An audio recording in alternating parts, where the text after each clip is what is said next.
Hello, welcome back to the ESA Cup. It's Season 10. We're here for round number 3, our matchup between Nexus and Aspire. I'm Golimolu. I'm joined for the first time by Hyber, here on your left, my left, on-screen right. There we go. On screen left, if I'm not mistaken. But Is it on-screen left? we are here together to do a little bit of a cast of these two teams, Nexus77 versus Owl Aspire. Two teams who have had a little bit of misfortune in this bracket, playing in the first two rounds, teams who have been flawless already throughout our Swiss stage here in ESA Season 10. So, these teams have only lost to people who have been perfect, and now facing off against each other, we get to see who is the best between the two of them. It is pretty concerning, right? I say concerning for one of these teams where both have come up against very, very strong opposition to lose. And one of them is now going to end up in that 1 and 2 bracket where you're on that final lifeline. And there's not as much wiggle room once you get down to 2 losses. The fact that this is all best of 3s obviously does really help you out, especially when it comes to those elimination games, because it gives you that chance to show your class and quality against who you'd assume is a weaker team, especially considering potentially for both these teams to have had kind of challenging runs, all things concerned. We can take a look at that bracket so you can see exactly what we mean in this discussion. In round number 1, Aspire lose. Their opponent from round 1, 3-0. The round 2 loss for Nexus, and the same end result, a 3-0 qualified opponent. So, looking pretty hopeful for both these squads. Yeah, but obviously, between the two of them, only one's going to be able to take away this victory, take the match home. So, one of these two will be going down to that 1 and 2 bracket, facing elimination. And I'd hate to be that team because you really have to have had some misfortune to be playing against just nothing but the top competition every single round of this Swiss. And I am pretty excited to see what that means, right? In theory, quite a close game.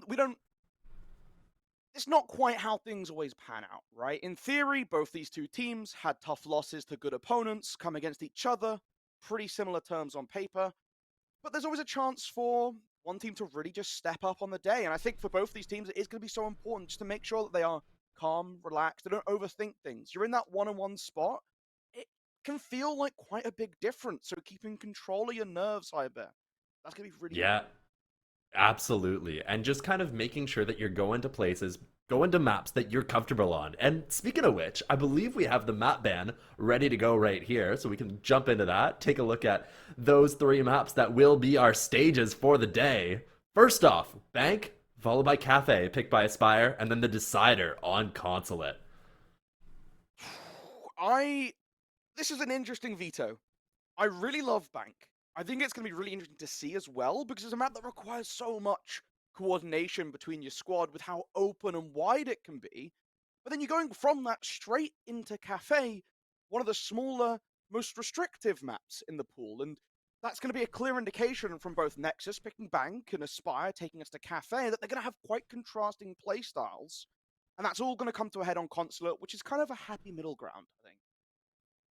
Consulate definitely has those claustrophobic hallways, small rooms, and corridors, but much like Bank, you've got very powerful repel positions which can cut off much of the map, really take away space from the defenders. So we'll have to see which of these teams is more comfortable on these 3, but quickly, we're going to jump into predictions. We'll take a look at what our staff thinks, as well as you guys think, of which of these 2 teams will be the ones to take it. And my goodness, I think that's the most skewed socials vote I've seen so far. It's not even the socials vote. It's the talent vote as well, the production vote too. Only 1 in favor of Nexus. And that's on It's Bob as well, so that's just completely cursed. It might as well be a full sweep for Aspire. You can never trust what Puff and Bob's saying behind it. But that's telling. Now, this could be a case of like, oh, it's a pretty close game, but Aspire edge it out.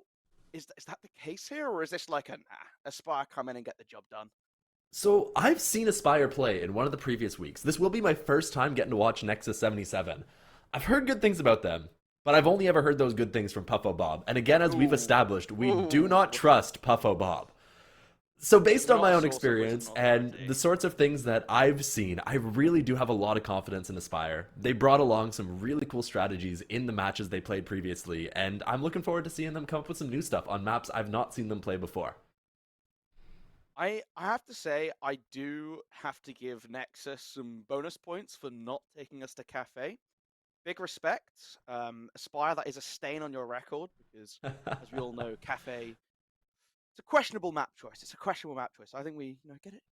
I'd be happy to say goodbye for a little bit.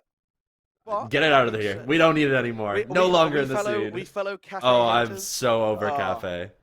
that really warms my heart to hear you say it. But it is going to be interesting to see that quick transition between the two. I think if you can come in as Aspire on bank, take it away, that's a little scary. But then Siege always has this weird thing with best of threes where teams are allergic to winning their own map pick. So does it really matter at the end of the day? Who really knows? We'll find out. But we're just getting word that the lobby is bugged, so we're going to have to keep talking for a little bit. Speaking of Perfectly Cafe, fine. Cafe, it's a good map. It's a fun map. It's probably been a bit beyond its prime.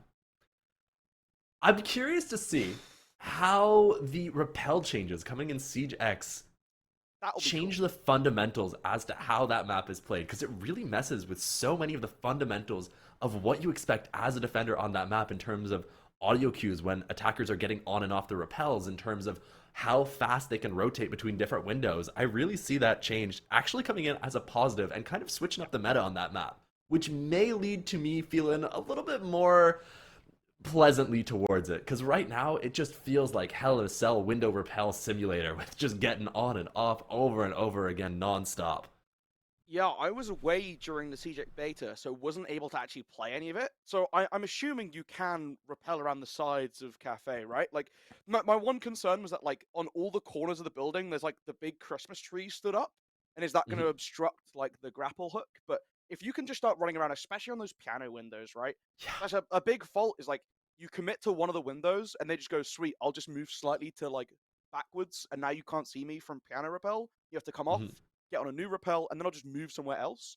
You can kind of hide away, but that quick little meow, jump around the building, peek through the window, Mhm. meow, jump back. That's gonna be fun. If nothing else, it will be entertaining. Carly on that window, take down all the keyboards. If you somehow let Azami slip through, like you just have to start just like pounding the sniper rifle through the windows and just that's gonna be good fun at the very least. And then you just like start sprinting full around the building as well. You start on piano window, you end up on cocktail window. I even if it kind of sucks, I think just sprinting around cafe in a square is going to be so entertaining. I think there's going to be multiple matches where I just get myself distracted doing laps around the outside of the building on Rappel. But yeah, no, you were talking about not getting to experience the beta. I personally missed it as well. I was in my own special kind of hell working on a video that was taking me way too long to get out. So I missed it too, but I'm very keen to see what they've been cooking up. I know the changes that they've shown have been very interesting and will likely impact every single map going forward, including our other two maps in this BO3, Bank and Consulate. I mean, another one where being able to rappel around corners of buildings. Yeah, this is the only thing about CJX I care about, by the way. It's The just how audio can I changes. sprint? It's like, nah, none of that matters. It's all about sprinting on rappel. Sprinting on rappel is the only reason I'm still here. You just I'm get to like, you do get to like play on the sides of bank. You can go on like the canto, like the wall opposite canto, and then go around to like the front door bit and try and be a little bit of a nuisance. But I think the thing that like is actually going to be really interesting to see is the placement of the explosives. Right, you get the little the fire canisters and the extinguishers for smokes. That's something I'm really looking forward to seeing how that pans out. Just for the sake of like, we don't quite know what the placement of those is going to be yet, and that is going to change how a map like Bank, where you have kind of specific pathways. If you're trying to walk down, like look down the top, right? Say you open Canto Walnut down. If there's an extinguisher that they can pop and provide a big smoke screen for the defense to still be able to rotate around, that's gonna be really interesting to see what that does for the game. Yeah, it's a super cool feature, and it's definitely going to change things. Won't be seeing that for a little while yet, not until the R6 Reload event, I believe is the first time that's coming out. But right now, we got some ESA to watch. And first man coming off the board, the classic, the Mountain. Monty being taken down, that big shield. Great here for taking space, getting across those big open rooms that Bank is famous for. So I'm not even remotely surprised to see him taken off the board. Yeah, and you just pair that up with a second shield band, don't you? I mean, look, you still got the Blackbeard. If you're feeling particularly spicy, you still got a Fuse Shield, but I think Fuse Shield, he had his moment in the sun. You know, it was the classic Korean triple shield strats. I think those days are gone with the changes to shields being a little bit weaker unless you have sort of real use for them, like a flashbang, or you can make it full body. But those are both gone. Legion to follow off. I mean, with two shields being gone, you'd think that the hate would end, and so you don't need him, but still a great way to get that information if you want to watch out for anyone sneaking up on you. And hey, it's not like Bank is lacking for ways to sneak up behind the defense. This ban phase is making me feel like maybe the goal here is to just turn Blackbeard into a super soldier. That operator is going to be so powerful here. Without the Monty, without the Blitz to take those fights, you end up with that shield with a gun and no lesions to slow him down. Scary stuff if you're a defender inside of this match. We'll have to see how Owl Aspire respond. The Cade as well. I mean, it's just going to like keep those hatches accessible. Does mean that Azami slips through and Shady instantly locks it in. I think if there's a single round Azami doesn't get played, is that a mistake on Bank? It's definitely one of those operators that is very powerful, but it's very site dependent. So her being brought along for upstairs here makes the most sense for me. Simply because downstairs, when you're on that locker's defense, it's not quite as powerful as it is up here, where you can cut off the lines of sight from those windows, where you can create little pockets of cover or open up or block off an angle for you to be able to reposition and escape. I think of what you were talking about earlier on, where when Kanto gets opened up, you can just toss out a Kiba and block off the opening that way, so that the player who's stuck inside of elevator can escape. That's not a guarantee. A lot of the time, that person will frequently go down, so bringing her along totally makes sense for me, and it's going to likely have at least a little bit of impact inside of this round. But you got classic Valkyrie throwing cameras out towards lobby. Monty's gone, and there's no Blackbeard in play, but it was picked. Still keeps that lobby push. You use the shield to just brute force your way up the staircase. Quite a threat. Plus, you get that information onto the repels if they throw it deep enough, so you can have a little bit of assistance when I can contest onto these windows, which, you know, is not a terrible idea, right? These windows are very powerful if you leave them uncontested. Absolutely, and without the play lobby, they actually do get a little bit weaker. It looks like, to me, that Nexus is intending on going for a square side take here, which means these players on the rappel are actually relatively exposed if somebody were to rotate down. A little bit concerning for me, and I wonder if Owl Aspire will be able to react to that, or if they'll simply try and peek the players on the rappel and hold site direct. Breaching sequence activated. A bomb has been located.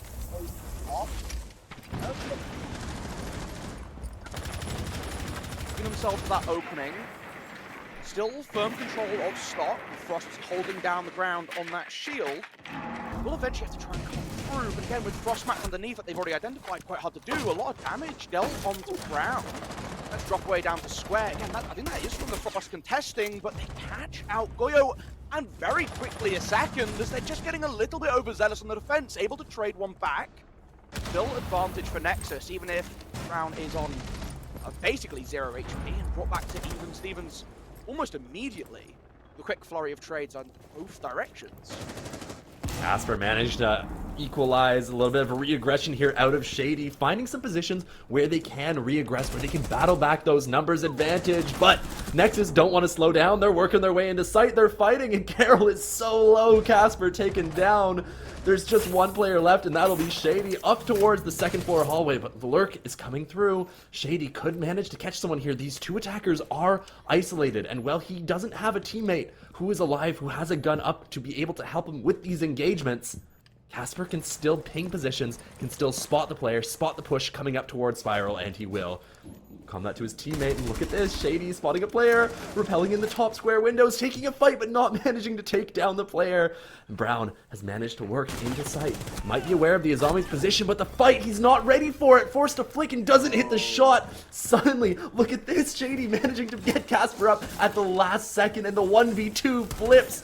Capkin trying to work into sight, shoots about Cam, getting aggressive, knows where these last two players were positioned moments ago, so he wants to try and find them, engage, take a fight, but they are playing smart. They're backing away, knowing that they don't need to engage. The onus is on the Ace. He's got that case, and he's going to have to plant it, and it will be shady to collect as Ace is sprinting through sight, looking for a spot to put that objective down. Having those pings on the Ash coming up Spiral Staircase being invaluable. They know that Ace is still outside on the rappel. It gives so much flexibility for movement in the site. It gets you out of Generator into Square. And you know Ace has dropped in. You have that guarantee that he's downstairs. He has to rush up to catch in. You push forward. You hunt down the Ash. By balancing it out, and what is Valkyrie saved at? Like, there's like a second max left on that pickup. The white bar that goes around is all It but was gone. gone. Like, it was gone. was The Valkyrie is dying right now, and you get there just in the nick of time. Getting that extra body, look, they didn't need it in the end, right? But by having two alive and active, it puts the Ace in a much harder position to try and close out that round. I mean, obviously, 1v2, you'd rather it be a 1v1, but it's just incredible how that worked out so well for Owl Aspire. And a little bit of excellent re-aggression out of them in the mid-round after some ambitious peaks towards the start. But they do battle back, and it really seems like that was their game plan inside of that round. Just fight, fight, and fight some more. Continue to engage, don't give Nexus any breathing room. And despite the early advantage that was found, they were able to work it back, recollect some of those kills, and end up converting a round that looked very unfavorable for them for a moment. Get the wheel on top floor. Where do you go? Well, it's down to that basement, and change up the lineup quite a bit. I like the idea of the Vigil. You add an extra tool to try and mess with this initial clear. There's no Clave to try and slow down the opening of these hatches. You could bring us a Tuberam if you wanted to, add the Zotos and buy some time, but it doesn't actually prevent them getting opened in any way, shape, or form. This is another nice way to play with the block and maybe get yourself some value. You've got Wizard up here as well, and it doesn't look like they're droning out for him. You've lost your Goyo once again very early. Wants to get aggressive, hearing the drop of the drone, but can't land the shots into the shoulder of the Twitch. The Nitro Cell thrown out as you walk up on the doorway, but not quite close enough. Just going to disappear back into that top floor and try and again eat away at the clock.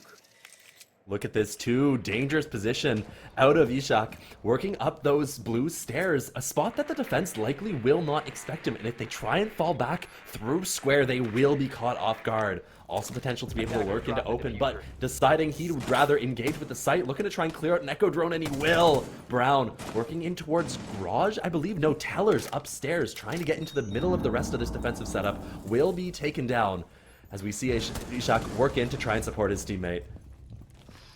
They do lose the Nook, but able to trade it with the defender's attention diverted. Beef is popping off. I wonder if there's anyone close enough to catch it. He's going to try and sneak up square stairs instead. Can hear the hatch being opened down into open and slowly proceeds up. One still in stock, one down below.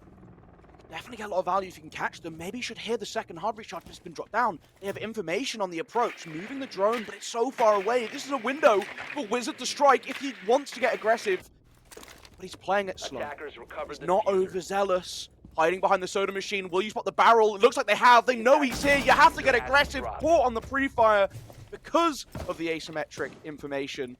Drops down at stock now and continue this hunt down towards the site where the remaining two defenders sit. The only thing that Aspire still really have on their side is the fact that time is starting to get low. The hatches are just starting to be open right now, and they do have an Echo Drone that is left alive that they could use to deny this plant. Shady with an engagement towards top blue, a little scary as he's switching weapons, but he keeps himself alive and decides to take another fight, catching the headshot onto Trixie. Re-engages, will be refragged by Shinji. Last alive is Carol. Down below, one Echo Drone left alive, and he has about 30 seconds with which to play. Going to engage with the Ash, a little bit slow, tapping away. The fights come through, forced to retreat. Will continue to fight as Ash pushes in. The drop comes through, the plant attempted. Carol, ready, aware that the player is planting inside the smoke, but also aware that he's stopped, hiding inside the smoke cloud of the attack, but Shinji, pushing forward, is able to see the legs sticking out and picks up the last remaining player. The Echo going down. Oh, tragedy. So close for him, but Nexus will convert it. So, like, what the fuck? Bugging out a little bit on the corner. It's unfortunate. But again, great use of the smoke to cover that drop, because you know if you just go for it, it's such a hard gunfight to try and take. I really liked the approach from the defense, though, right? They have no Clade. It's been taken away. I mean, they've taken it away themselves. and then leaning into that. Both the Mozzie and the Vigil, a lot of information denial, and it does a decent enough job at the start of the round. But again, you're having Kazuto just getting caught off early. Constantly being a man down, it puts a little bit of extra pressure on the remaining roamers. They just have to make a move, Hyper, and they feel like they really need to try and hunt something down. A great job by Wizard sneaking into that forward position on top floor, but again, just betrayed by the edge of that barrel sticking out. I do wonder, if he'd lent into the aggression, if he just wanted to hunt for a kill a little bit more, does he find that Ying in time? It felt like it would have been a lot closer if Kazuto hadn't gone down so early, but again, it is kind of just in line with the style that Aspire is playing, where they are going for those aggressive plays. They're looking to try and find impact, and when you're playing that style, it isn't a guarantee that you will be able to be successful in every round. So they're taking a risk. So far, in the first 2 rounds, the risk hasn't paid off, but they've still managed to convert one of those 2. I imagine as we go forward, we'll see some rounds where they are successful in finding that opener, and they may actually be able to spiral those rounds a lot more effectively. Oh, 3 for 3 on early opening deaths for our poor Goyo. Putting the canister on a barricade and the feet betray. Again, it all comes off to this very aggressive early entry for the Ash, for Ish, right? So confident just to run forwards, runs in through basement, gets to the top of blue stairs and nets yourself a little freebie. But what I love even more than that, they're not getting greedy. They're just falling back.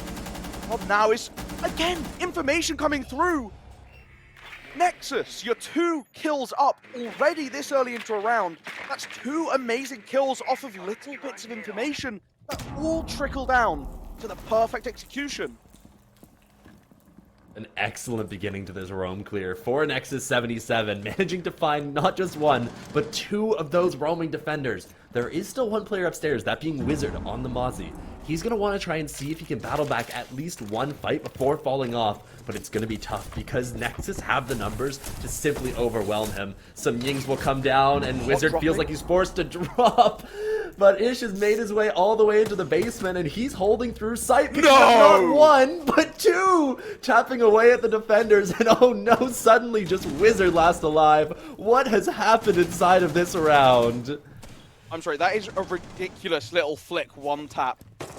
But now they're just going to drop for the hatches, surely. The Grimbee's flying through. That is your sign to go, but I don't know if they have any information on Wizard's location at the moment.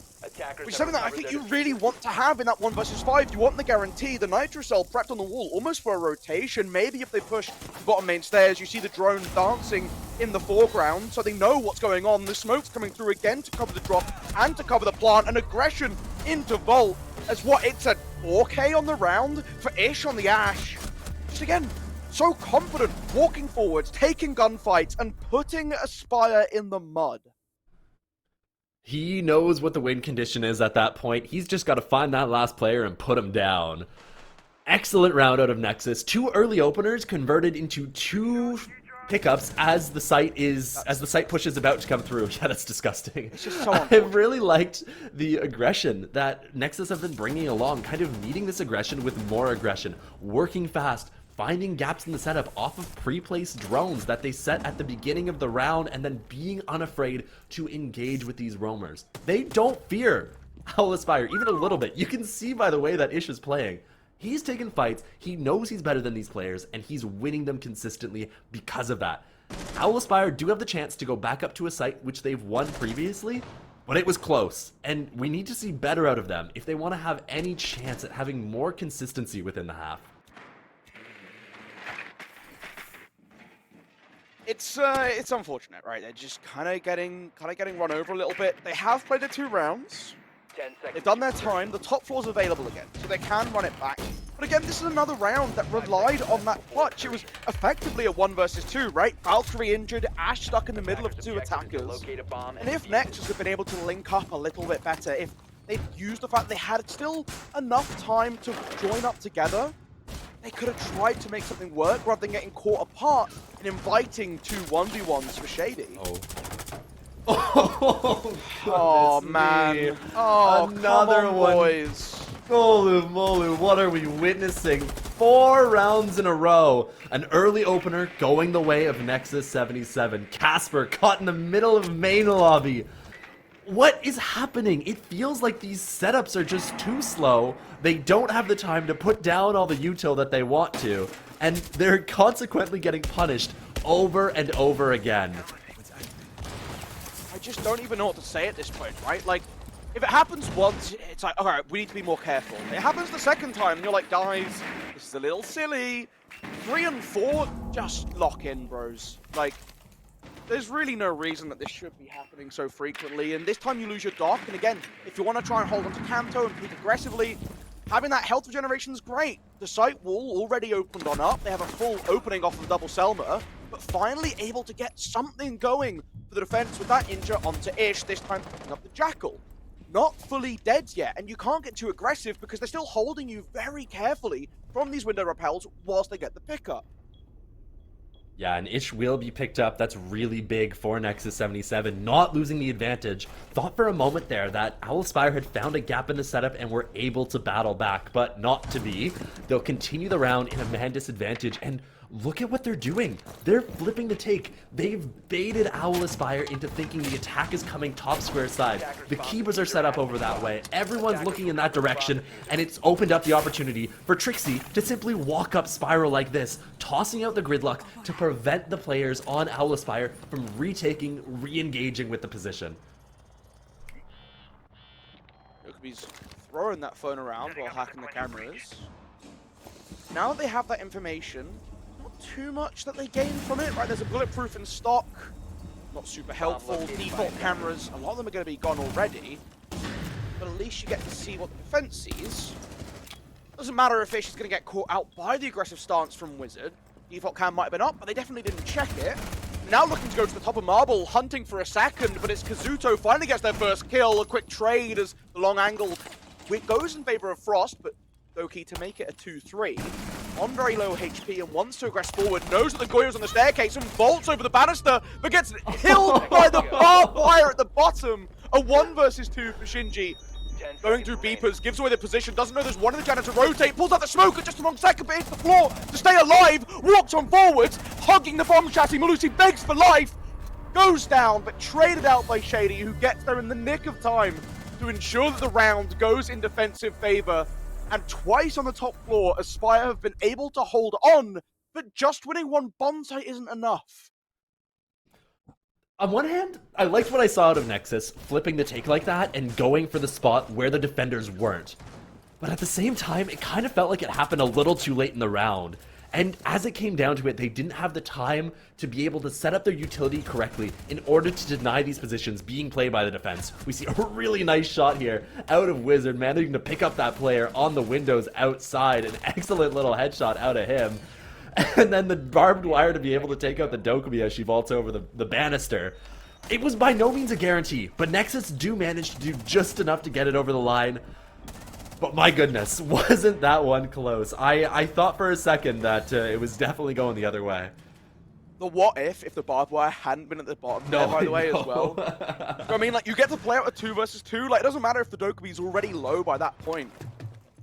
Just being alive, having that extra threat on the top of Marble, it makes that rotation from Shady way harder to do.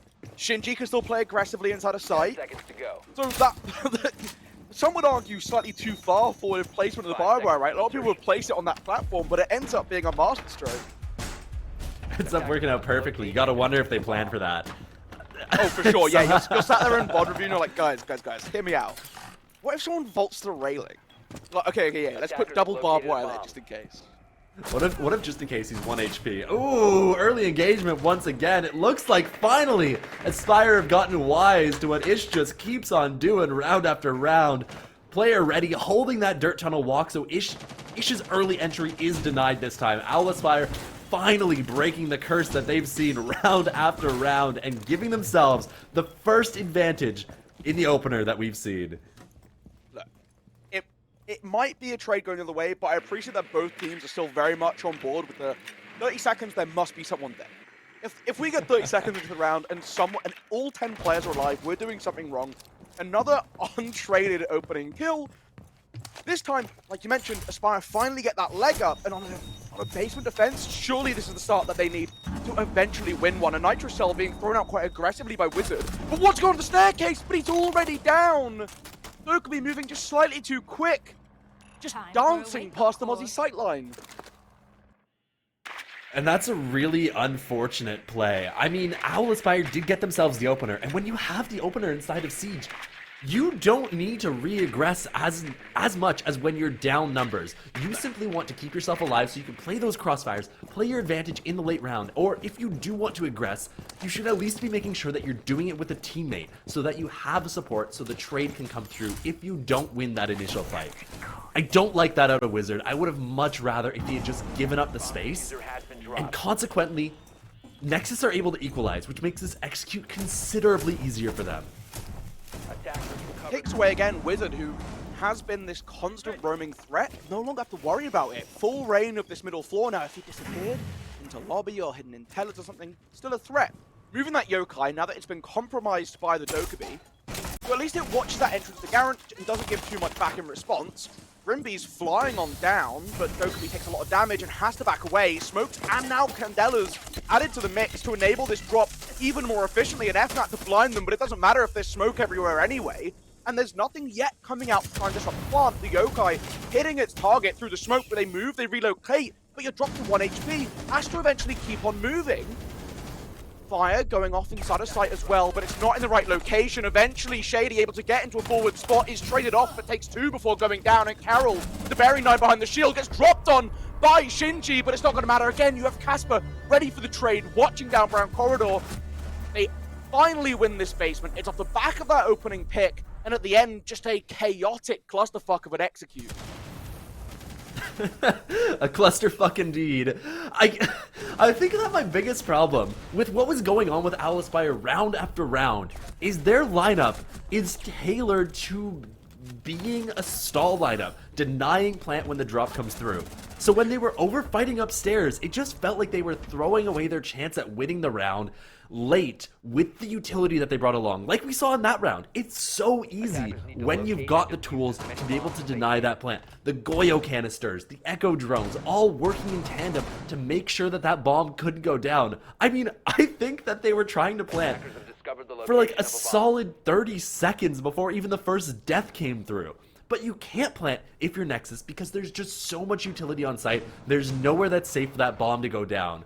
Really well played by Owl. I still would like them to play a bit more passive in that early round, not throw away their numbers advantage. But overall, understanding their win condition and playing around it so they are able to convert that basement. 10 seconds left. Yeah, everything kind of lined up really nicely for them, right? I mean, in spite of the fact that you have Candelas and Smokes and Grimby's all flying down, you're somehow able to correctly predict when the player's going to be planting in the smoke, disrupt him with the yokai, give that information over to Shady, who can, from the gold door, have a line of sight looking into sight and try and put pressure, which knocks the Grim to 1 HP. They never get comfortable to plant again, and the whole thing starts to just fall apart. Really, really lovely, and it's all off of that good guesswork and sort of educated prediction. New round, new bomb site. First time we've seen the open area come through. And this is, of course, because the other two are both locked. They finally won that top floor again, finally got their win on basement.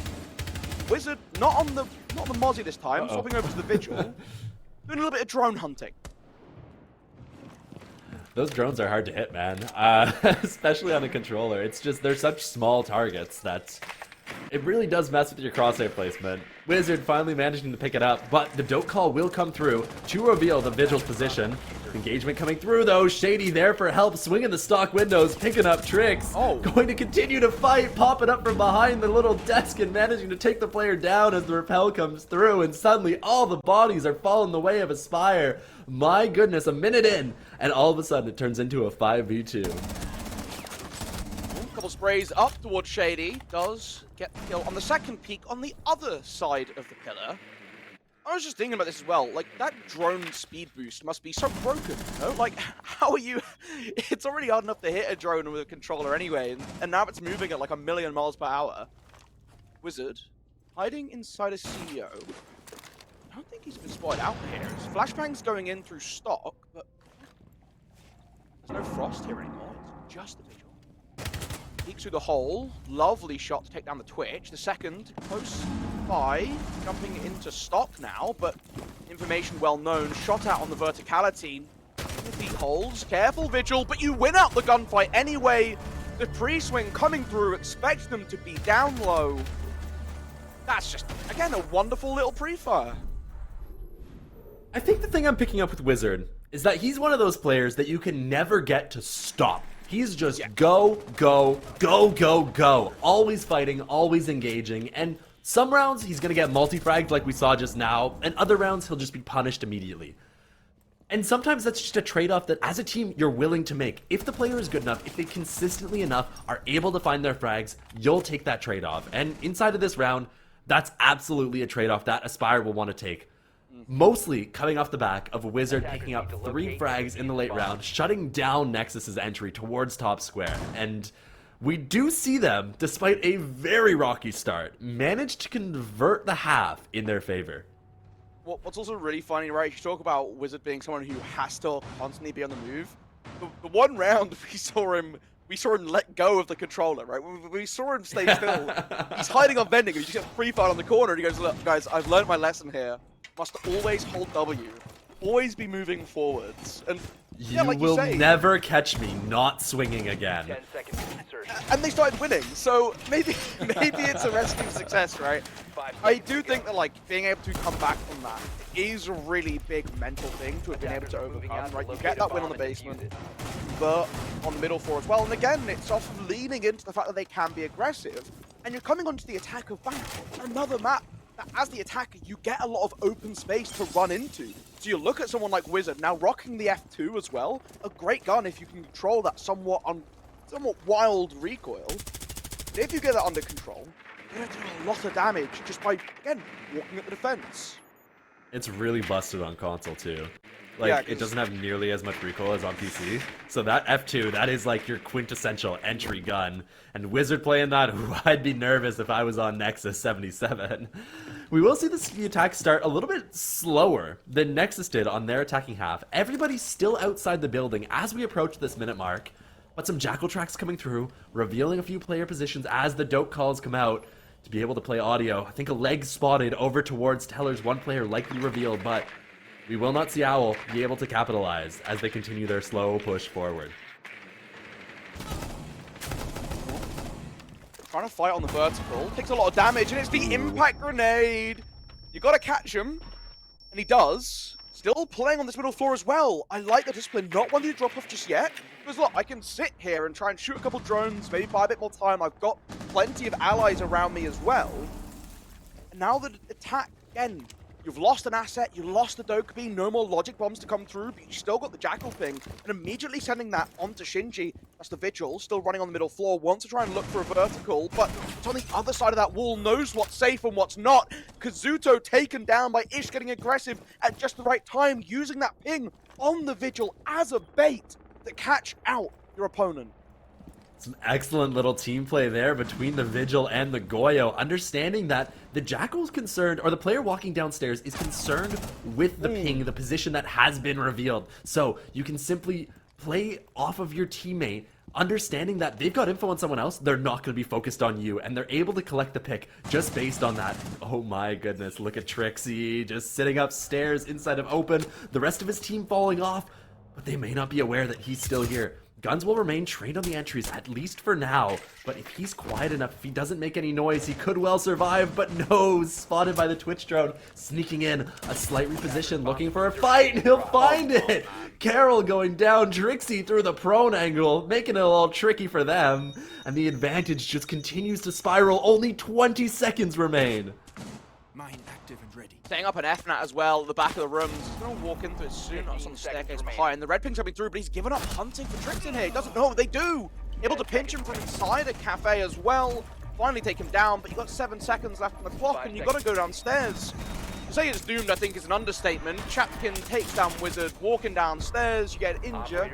Not even a confirmed kill onto the Goyo. And ultimately it comes through too late. So much time wasted on the roam on that middle floor. I mean, they get their opening pit, they disappear back into open area, and there was, what, 0 concerted effort coming through from Aspire to deal with this roam. What can you say, Golu? It is an exemplary roam presence out of Nexus77, playing their win condition perfectly. They've got a very roam-focused lineup. The only real operator that they have for stall is the Goyo and the Mira C4. So your win condition, the way you're playing this basement defense, isn't the same way that Aspire played it in their defensive half. You want to play on that roam, you want to extend, and you want to waste the attacker's time. And my goodness was that time wasted, especially towards the end of that round. Trixie tucking inside of Printer, playing their life, knowing my job is no longer to get kills, and the longer I can simply sit in a corner and refuse to engage with the attack, the better it is for my team. Some beautiful siege out of Trixie in particular in that round, but the whole of Nexus77 indeed. Top floor. We get to keep on rolling. Nexus, very important to win these early rounds. Try and bring back as much as possible, because again, like, it's one of these things where there's no carryover in rounds, right? It's not like there's operators you have to buy and you need to keep up wins for that reason. But just being in a position where, you know, one slip up, one little mistake. I mean, we've seen a lot of early kills that can drastically shape the outcome of the round. You want to reduce the chance of that messing you up. Already looking for some picks onto these outside repels though, challenging with the ACOG. And if you get the early value, it's great. But it's the first time we've seen the Blackbeard rear its head. And it's taken us 8 rounds. I mean, this operator's busted, no? I'm actually blown away that it's not come out before now, especially given the fact that Nexus were actually the ones that banned that Legion. I fully expected that operator was taken off the board in order to enable the Blackbeard, but I suppose not, as it will be Aspire who are the first ones bringing it along. And Flores drone's coming through here, looking to deal with a little bit of this Goyo utility, set up towards the top square hallway, and it will. Poppin', getting rid of that Goyo canister extra early so that it's not going to be a problem as the push comes through later on. Yeah, there's no frostmates under that stock window either, and they've already gotten the deployable shield that lets you hold down that corridor and make approaching square much more perilous. Very good going for Aspire early on with use of the Flores. Kanto will open up now too. There is a second deployable shield at the end of that corridor, but one player locked in the lifts. They can open up the hatch to let him out, but Ish able to take down Wizard, getting aggressive. I believe it's over towards square. You lose that first pick. Entry into stock though. Blackbeard, does he want to drop down? No, still hunting through Vert instead. The Lion Scan giving a temporary bit of information onto Shinji. But again, it lasts for such a short duration now that that's not going to matter. Still wants to get aggressive, and you have the option to walk up as Brown here to try and challenge. Oh, but the stock, the counter wall's open too high, so you can just walk across. There's no way for them to hold it. That's a massive blunder, even if you are able to drop down and get the pick onto Shinji to give yourself that lead once again. Only a minute left in the round, Hyper. A little bit questionable. What's going on inside of this attack? Really good job by Ish to be able to find that opener. Just so unafraid of peeking those windows, but it's like you say, those canto walls not being open low enough to be able to actually see anyone is very questionable to me. Like, that feels like a massive blunder out of Aspire. It may not matter as they have the advantage, and with the Blackbeard, he can simply start to take away the remaining space that these defenders have. A nade tossed in, forcing the player inside of Janitor to back away where he's exposed to top square. Casper able to pick him down, the Blackbeard to finish it off, and they know there's a player inside of Elevator. They can simply hold that player there and then play the rest of the round in a 2v1. One player going for the plant and the other one holding the cover. Grenade comes out, forced to reposition, actually able to escape Elevator, and Casper goes down in the meantime. Plant will be stuck, however, and behind that CO desk, it's a difficult position to be able to retake. But there is nobody outside the windows, so Carol forced to stick inside the site here, leaving just Kazuto in the 1v2. He's on the Blackbeard, a very powerful operator who can re-engage with these players on his own terms. But if they refuse to fight with him, then he's going to eventually run out of time. Rear window that he was playing around, broken, manages to get the reload off, goes for the ADS, but Brown will be able to take him down. ADS in the Blackbeard, gun up, and he is still able to pull it off despite his low HP. He's literally won, Hyver. He's just escaped from that last encounter. I do wonder, like, you have this mirror to play off of. That's amazing to get yourself in that spot, but again, the swing from the Echo, yes, you go down it twice, that time to take away that information, and at that close range, it's deceptively hard to play that Blackbeard, right? If you walk up too close to rotation, you can get meleeed from just around it, and you don't really get a chance to contest back with your gun up. If you walk too far away, again, you give that space for the Frost to wait gun ready, and you have to break that line of sight to effectively pull down your gun. can get pretty bad. It becomes a little more dangerous, a little more risky. Really good job by Brown to get aggressive, to limit the options given to the shield, because the more options you have, the more ways of controlling the engagement, the better your chances are. Move quick, move fast. Oof. Nexus, they needed that round. Few blunders, it felt like, out of Kazuto that ended up leading to Nexus being successful in the retake. First, when he's tossing the grenade towards Elevator, he doesn't ADS to hold the player inside of Elevator, allowing that player to simply sprint away directly in front of the line of sight of the Blackbeard. But you're not ADS'd, your gun's not up, so it's not a concern for the Nexus defender. He's able to survive, he's able to keep himself alive, so he can participate in that retake. And honestly, Golu, I think if that player had gone down, it would have just been over. Without that echo, without managing to convert to the man advantage with the post plant, like, there's no way that retake comes through. And then the other thing for me, Kazuto, you just don't need to reload. You fired like 7 bullets at the dude inside of conference. You got more to engage with, and because he dropped his shield, went for the reload, messed up his crosshair placement, we see the Frost is able to reposition and actually get that clutch. But yeah, close for Owl Aspire, but no dice that time. And again, Aspire, Zuko making up for his deaths early on the defense, putting in work on the attack. It's again that a Doc's gone down first. Mate, like, you're the medic of the squad. Keep alive, use your stims, you know, get the health back. You reach an early grave, that's all gone. Again, another way to buy time, you take a bit of damage, you disappear. Nope, clean headshot. Zuto not taking any risks with that one. Looking for a second inside of stock as well. Solace on the P90, giving away their position, but does dance back to the rotation into conference. Still lots of drone information, and you can't just activate your gadget and hide away, but it doesn't matter because you just challenge. You revel in the fight. You want to go for more. Swings back with SB11, doesn't engage into Janitor, but a wonderful shot through the wall into Square. Hits down Casper. Slow down. One more walks into the rotation. Wizard very lucky to still be alive. The SMG-11 small magazine coming to bite it, but you've gone prone for some reason and given Shinji a triple. He wants one more. There's another creeping into Janitor. It's still all in the realm of a 4K. Carol, don't let him get it. Don't let him completely mug off your entire squad. Walking back towards Square, you've lost Solace completely. There's a head height hole, and you're going to take a chip to the shoulder. Looking for a second. You knock him to 1 HP, but he's not dead just yet. A spray through the wall, but it's not even close to the target.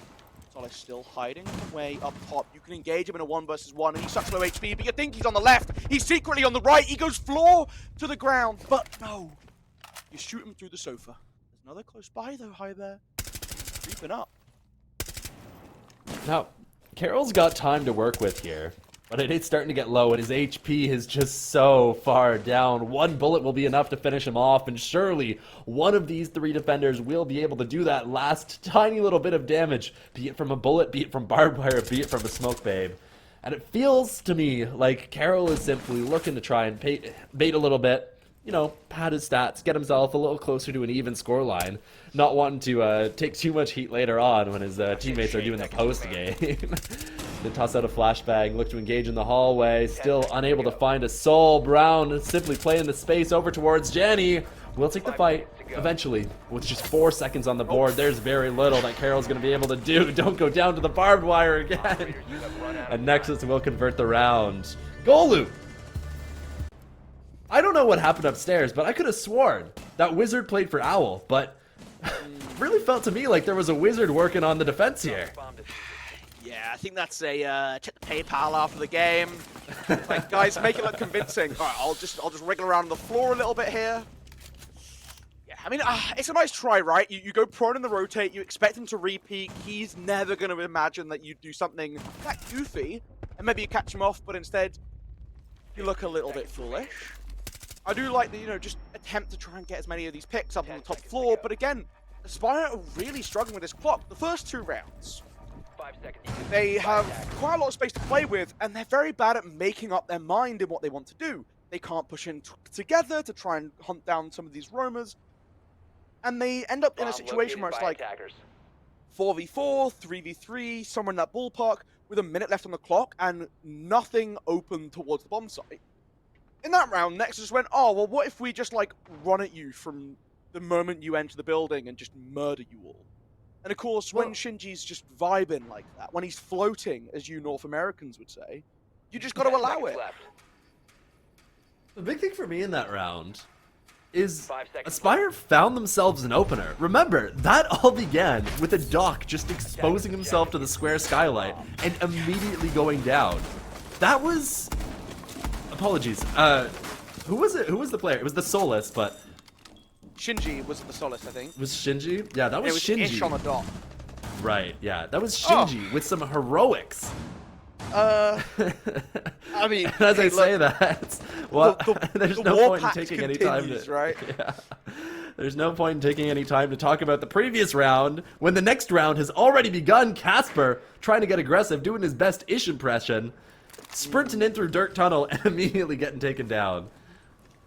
Yeah, I mean, trying to pull off the tricks against the creator, is that wise?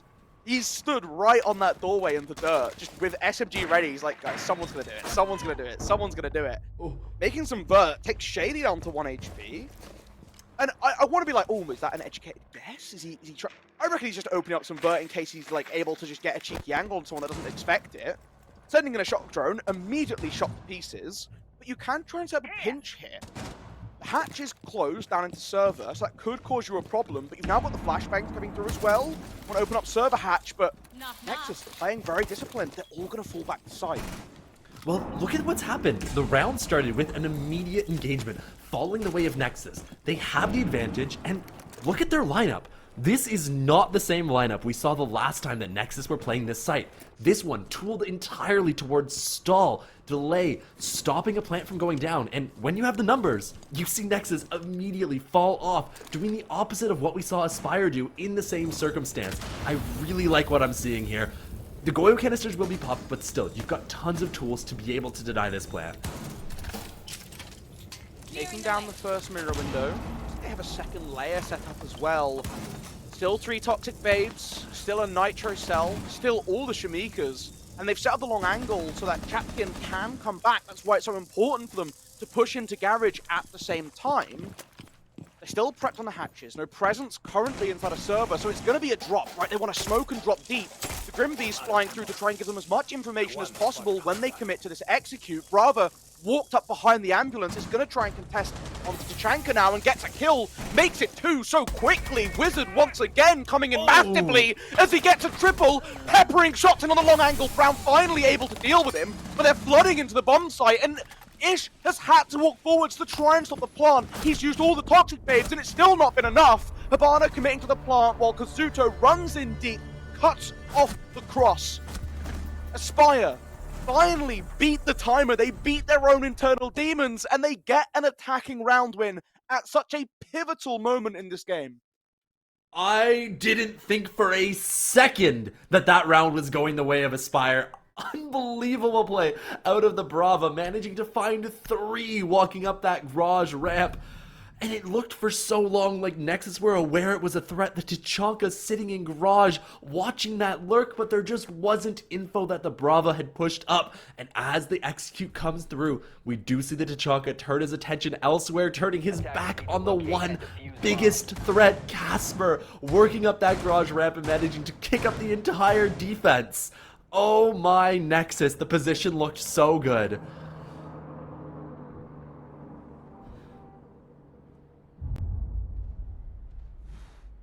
I'm still a little bit shocked they pulled it off, to be honest. And I don't mean to like it was a little haphazard, but it basically all came down to Wizard. I think if he's not able to get behind the ambulance and play so aggressively in, again, what did we talk about at the end of that defensive half? When he walked forwards, they had immense success, and he was in that standoff with Chapkin. That timer got slow, the team needed him to make a move, and he steps up to the plate. Brilliant job. I mean, again, this whole team has been doing a good enough job at getting aggressive, playing for frags. It's that final hurdle that they always struggle on. It's how do we get into the bomb site? And with the hatch plan, right, they have the Grim set up, they have flashbangs to cover. It finally comes to fruition. I'm so pleased to get to see them show themselves it's doable. And now we're at 5-5. Both teams think they can win this series out, or this map out even, right? This is Nexus's pick. They want to try and close out on this defense. You don't want to let it go to overtime if you can avoid it. But is this the breath of life Aspire needed? I'm very interested. Out of this Aspire attacking setup, we do see Nexus bring along a little bit more of a roam extension this time, going back to their roots, the thing that worked in the first time they went to that basement defense. But Aspire are going for something entirely different. The positions of these players over towards lobby ATMs. Are we about to see a lobby take? It would be cool to see something slightly different come through, especially this late into the series. Spot out the feet once again on the barricade, and a well-timed swing for Wizards, who's consistently done bits. They've spotched Ish, does get their pick onto Carol, and walks up aggressively to confirm it. That's the Habana, what a high-impact frag. Tricks in with not one, but a Nitro Cell thrown up the hatch as well to consolidate on their advantage. The Toxic Babes coming through. You do have an escape plan. You can drop the hatch if it's been opened, but instead wants to root down, wants to bunker in, and when you're holding with a shotgun, when you get to use the Toxic Babes to scare away anyone on the close range, why the hell not? Yeah, the only thing is, if Ish gets a little over-aggressive here, he could give his life away for free, but unlikely that'll do that. Looks like he's playing smart, just wants to stall out a little more time behind those Toxic Babes, and then fall back to sight through that open elevator hatch, and my goodness, that early round completely falling apart for Aspire after an early advantage secured. And still you wait. Look, the Toxic Babes have all been used up, but Ish is still lurking there. You can't really play for that hatch. The smoke giving some cover as they're going to drop in towards the vault, but Chapkin catches them as the smoke disappears. They linger just a little too long. Ish, holding angle, wants to peek on out.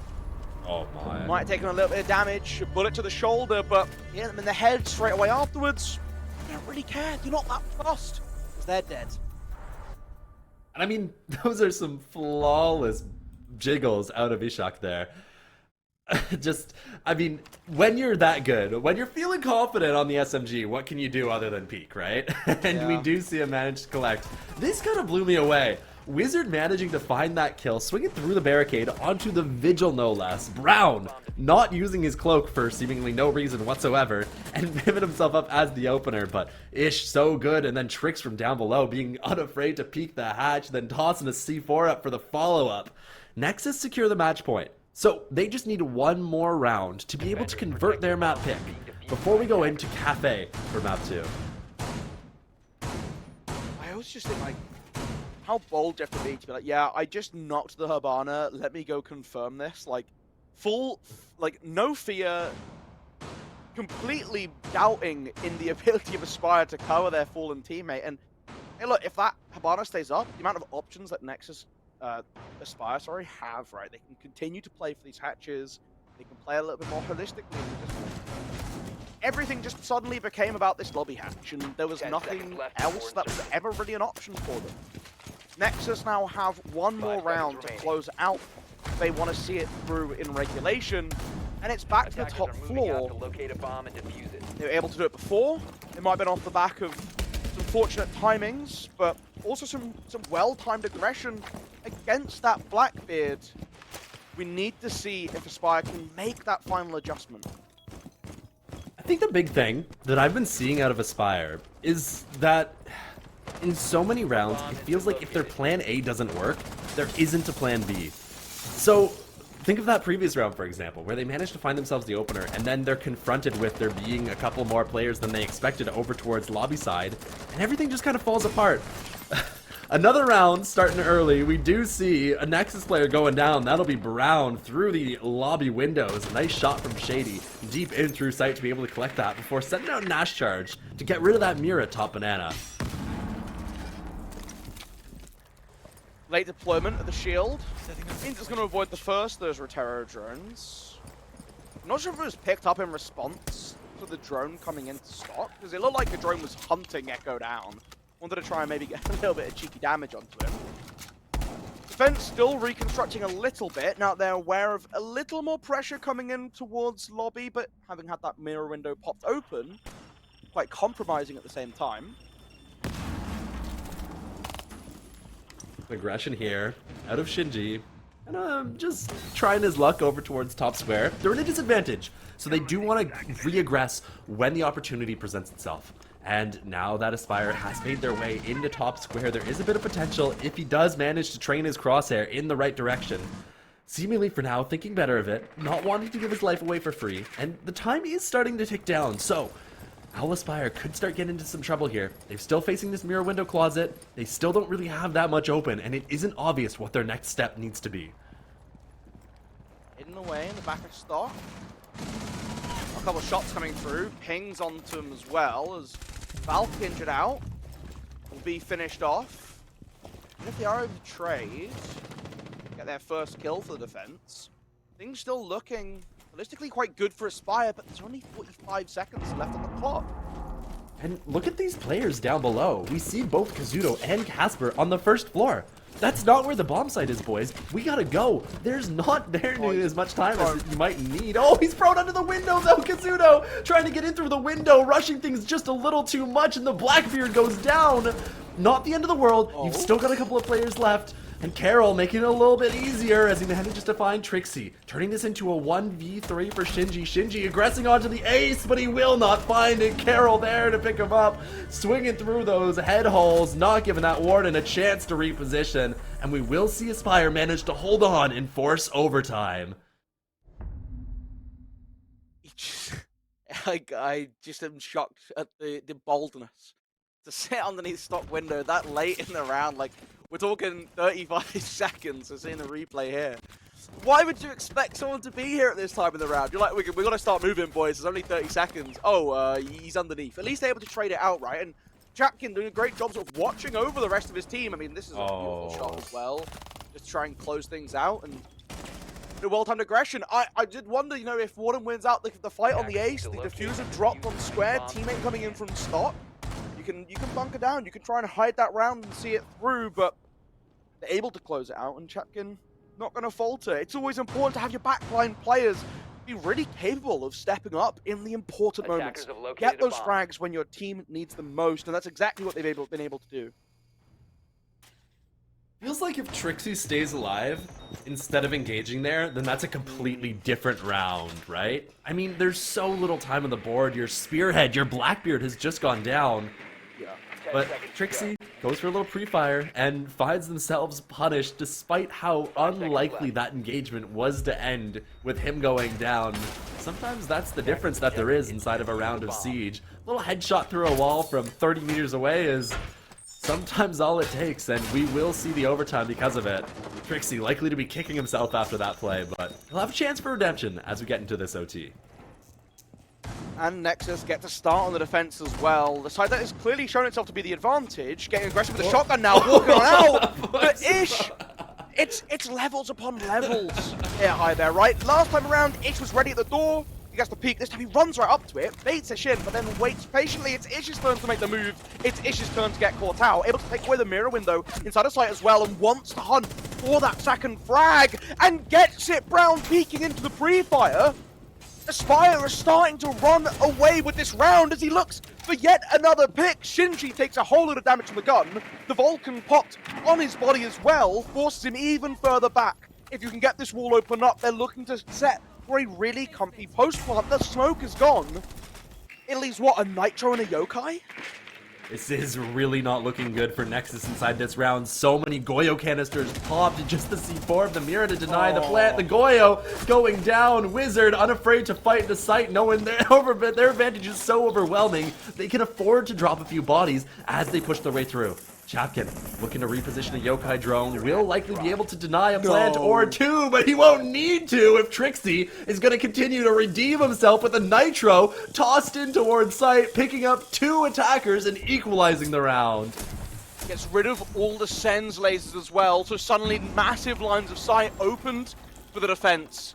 2 versus 2, another thrown down, gives that cover for the plant. You gotta be careful, gets off, expecting the aggression coming in from the mirror, stuck on the rotate with the grenade, but gets away in just the nick of time. The second Yokai rolled out into position to try and give that information to teammates, giving the comm. He jumps on cams, tries to go for the blast, but they come off at the right second as Trixin gets the quad, hunting, now for the ace, but Chapkin covering from the left. He's on the cameras, he's feeding the information, he forces them off the plant, sets up Strixie, and gets that final frag.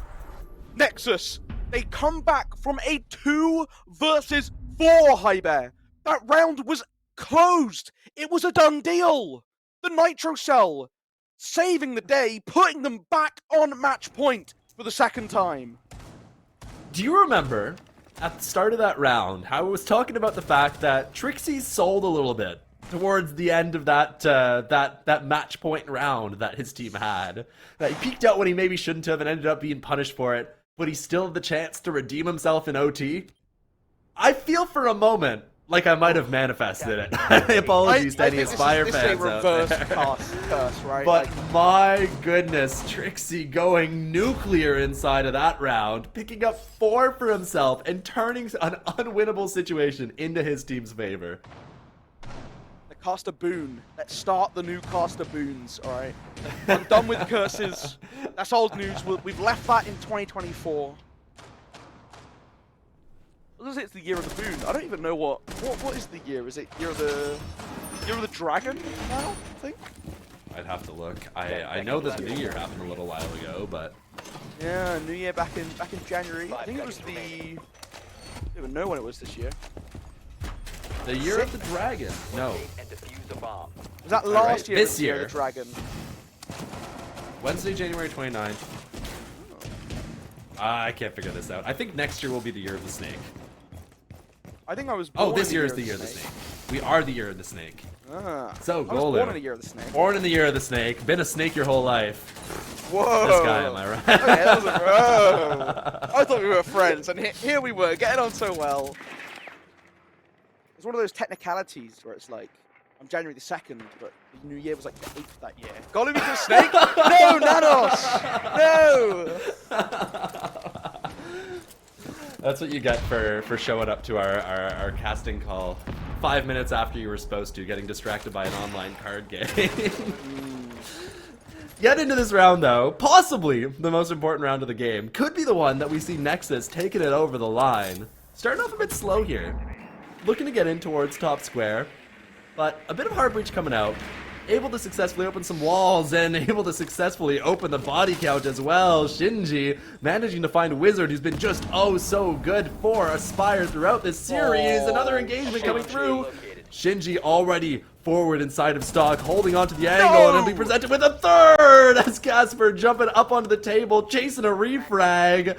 Things go from bad to worse for Expire, and we saw this last round, Golu. There's no chance we see another 2v5. Oh, you've just had to go and say it, haven't you? Flashbangs flying in towards Janitor, not quite landing deep enough, but the second at the feet gets the pre-fire. In spite of having no vision, gets it back. Still tucking in Janitor. Wants to hold on, but Trixin finds Shady. It's a 1 versus 4, an ace clutch to keep alive in map number 1, but the pre-fire from Chapkin, the rock of the team, closes out map number 1. It's Bank. It's Nexus's map pick, and it might have taken them 14 rounds to get there, but eventually they close it out. A fantastic opener to this series. This is what we wanted to see, Hyber. We were talking about this. Is this the best of the rest? Well, they both turned up today. A beautiful match overall, some real highlight plays, some highlight players, and just consistent, beautiful siege throughout. I'm very impressed by what I've seen out of Nexus so far. Starting to wonder if maybe that social vote was going in the wrong direction. They look decisive. You know, we might live in a world where Puffo Bob knows what's Puffo Bob knows what. That's what we're currently staring down. Is the Puffo Bob Bull Noah redemption arc? I mean, hey, I'm on board for it, right? I'm here for it. Either way, I think just the adaptations between both of these teams going on. I mean, a big part of it is in the early aggression, right? You start off with arguably the worst 4 round openers to begin a map with, right? As Aspire just losing heads every single time. And look, they kept up that aggression. Both teams happy to partake in the opening 30-second war. But it started to shift back in Aspire's favor And honestly, like that round, the first overtime round, should have been an attacking win. They should have been able to close that. I mean, it was real close throughout, but you know what? Sometimes it just takes those special players making special plays to be able to get things over the line. And I mean, like I said, that player, he was looking for some redemption after some mistakes made that were, frankly, what I think were consequential in having that game go to OT in the first place. So we do end up seeing Nexus manage to get map 1, their own map pick secured. And after a short break, we'll be sending it into map 2. That'll be Cafe for Aspire's map pick to see if they can battle back, hold on, and send us to a map 3. Attackers recovered the diffuser. The attack. Hello, welcome back to the ESA Cup. We are setting up for map number 2 for a series which is proving to be a bit of a banger. Hi, Bear. Map number 1, Bank. Nexus's map pick. They take 8-6.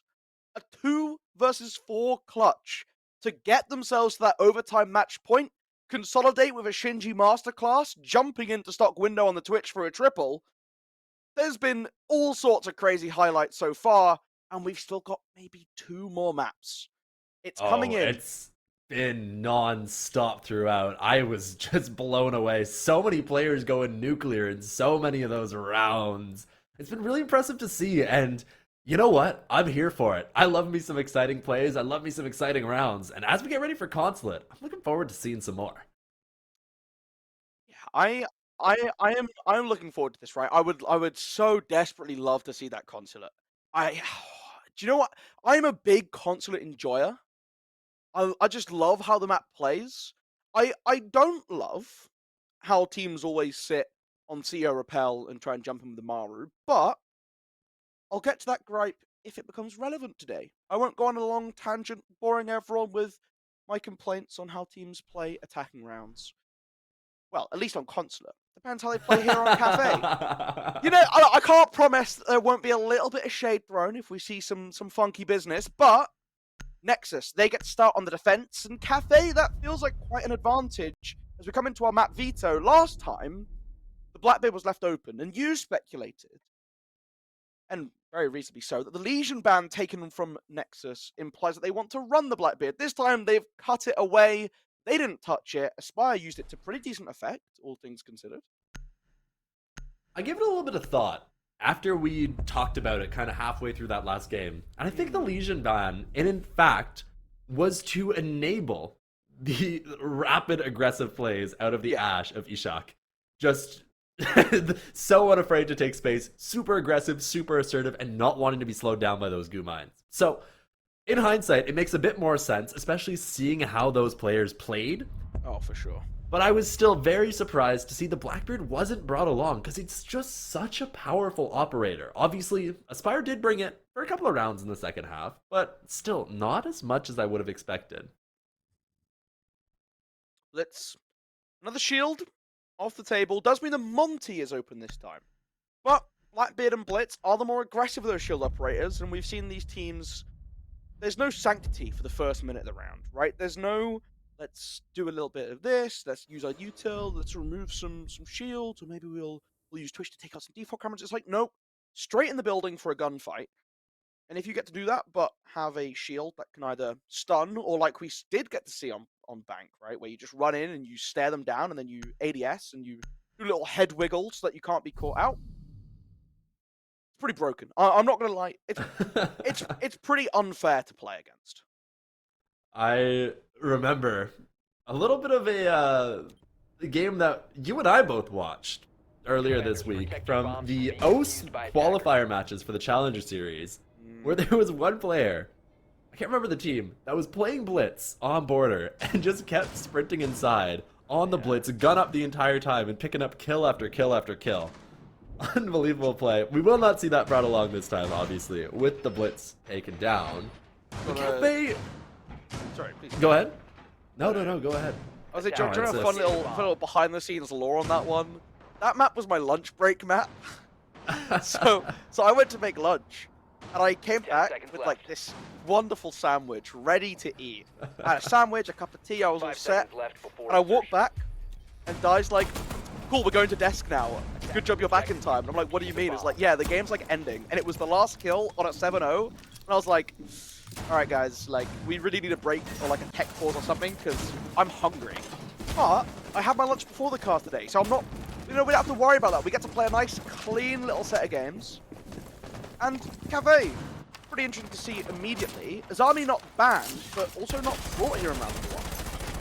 Yeah, very intriguing indeed, but perhaps a little more intriguing is the site choice for round 1 here. The team's opting not to go for the upstairs site or the downstairs site, or hell, even the reading room site. We instead see a little cheeky mining and dining. I like this. I mean, it's a little bit of a throwback to like Year 3 meta, but it has grown in popularity, right? And I think we started to see like you can hold it above, you can see the 3 outline to Nexus defenders already on long angles, and it still sort of challenges the attack, right? If you don't pay the respect to this extension all the way up to Cocktail, and you let them have it, when you go for your execute, they can start to play vert looking down into bomb site, make your post plant much, much harder to play out, or even make it harder to get the plant down in the first place. But again, not to be surprised, aggression coming through from Aspire to force back this extension. This is actually some really good pace out of Aspire. I thought for a second they looked like they didn't really have a good idea of how to approach this site. There was a Twitch drone taken down, there was through the floor off the back of a bulletproof camera, but they managed to get a really rapid clear of the top floor, and now they can start working vert above especially this mining site, causing some problems. But as I say that, it seems not to matter. Nexus managing to pick up not just 1, but 2 kills on the entry. Ram's still trying to play for this vert. Again, it's not in reading, so although we're opening it up, for the execute, it's not going to matter. Flashbang sent towards White Stairs, just in case of aggression. They have the pings on the Goyo at the bottom, not jumping over the railing this time, instead creeping down to get an angle from the platform. Goyo tight on the bottom, but dancing around the banister to stay alive as Trixie able to take down Wizard and cut off support from the side. Kazuto does get the pick onto the Goyo eventually as Ishak goes down. Casper creeping down red stairs as well, has a rotation to peek into pillars, but it's not going to matter if you lose Kazuto. And a spray shot in gives away the location. Damage dealt to Shinji, but he's still alive, and Chapkin gets the first and last kill for the round, opening and closing business. Pretty long range for the pump as well, to be fair. I mean, that's not the first time we've seen Ishak on some crazy ranges. You know what it is? It's the racer skin he's running. That thing's OP, I swear. I got that in a pack, Skin and next buff. thing you know, I'm one pumping people left, right, and center. Chapkin, excellent round out of him, managing, like you said, to pick up the opener and the closer there. But I think most importantly, and most impressively, was that opening kill onto the ace of Aspire. Just swinging close on that mining window, recognizing, hey, I got a chance at taking an isolated fight. I'm going to jump 2 and just go and engage with that player, completely catching the ace off guard.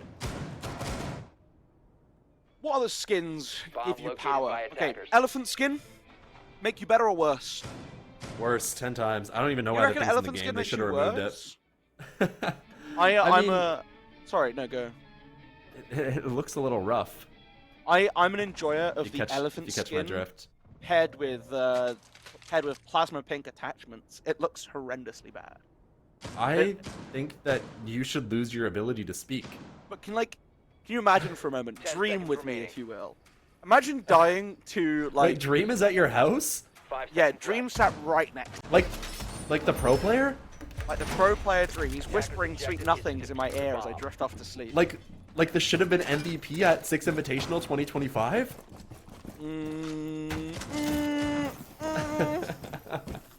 Cap.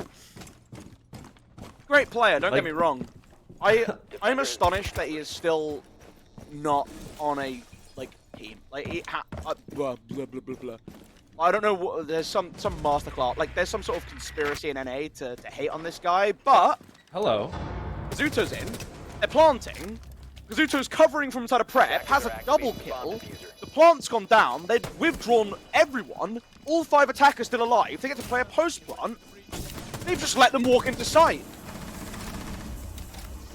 I think we waffle a little too close to the sun as these engagements are coming through. Kazuto trying to do long range with the player inside of the freezer window. I'm stumbling over my words. I just can't believe what I'm seeing. And we will see, somehow, less than a minute in, a flawless round off the back of the Ash and the Ace simply walking into sight and putting that case down behind one of those kitchen counters. Oh my goly molu, what was that? What was that? A monumental mistake? A catastrophe? You've let them walk in to Bakery. Like, you've set up a rotation, and they've gotten a pick. There's just no one in Bakery. How are you setting up a rotate from Bakery into your own bomb site, and then not playing it, and then sitting on a long angle, not ready for them to push it? It makes no sense. I would also be unplugging my Ethernet cable and reboot. No, I'm joking. There is a tech issue. We are tech rehosting. I'm sure it's real. I'm sure this isn't the classic Ethernet pull. We're not TSM. There's no peach iced tea. There's no peach iced tea. There was a yeah. We got to see in Malta, right? The Italians back in full force, and every time there was a pause, of course, you start hearing peach iced tea get murmured around the crowd. It was, it's an unfortunate. It's a hard one to live down, I think. I'm not really an iced tea fan, to be fair, or iced coffee. Although I have very recently become like hardcore addicted to coffee. I went for so long as not a coffee person. I'm not kidding. Like, I had a coffee like years ago, absolutely way back in my youth, and I was like, you know what? Don't really vibe with this. I got into tea at uni because like buying milk for hot chocolates all the time when you wanted a hot drink was like giga expensive. Like, okay, we'll bite the bullet. We'll get into tea. Tea's great. Love a good bit of tea. Then I was at work, and a guy came in, like, there's a coffee shop next door to us. And he comes in, he's like, hey, do you want a free coffee? I'm like, I'm not really a coffee drinker. He's like, it's free, though. I'm like, well, I can't really turn down a free coffee. Do you know what I mean? So I'm like, sure, why not? He's like, oh, what coffee do you want? I'm like, I literally do not know the types of coffee. What would you recommend? He's like, well, I like flat white. I'm like, perfect. I'll take one of those. Drink that. Very lovely. Then our costa machine breaks down. So we have like the contractor come in. And he's like, hey, while I'm here, I can make like these bougie coffees with like all the stuff inside the machine that the machine's not programmed to build. And I'm like, I mean, yeah, go on then. He's like, what do you want? I'm like, again, I don't know the types of coffee. He's like, I'll tell you what, I can't even remember the name of it. It was like, it began with a C, and it was like some weird little like espresso-y shot thing. It was like a tiny amount of liquid. It was like 2 espresso shots in like half a cup. It was crazy. And I was like, go for it. Makes that delicious. And then we're on holiday, and I'm sat in a, you know, friend Amguns? I'm sat at I know Amguns. cafe I love with the Amguns. Yeah. Sat at a cafe with Amguns, right? We're having breakfast. I'm like, oh, you know what? I'll treat myself to a coffee. I've just been reading a book where they drink a cappuccino. So I'm like, I've never tried a cappuccino, so we'll try one of them. Also bangs. And now I'm like hardcore addicted to coffee. I was at work earlier this morning, and I was like itching for a coffee. I was like, I actually could like really go for a coffee right now. So I managed to go like 23 years without being a coffee drinker, and it's finally caught up to me. I'm kind of disappointed. It's nice. I do love me my morning coffees, but as we're talking to that, I might go get myself a little cup. I'm gonna throw it a little break, take a little time as these players get back into the lobby, and then we'll be back with you guys shortly.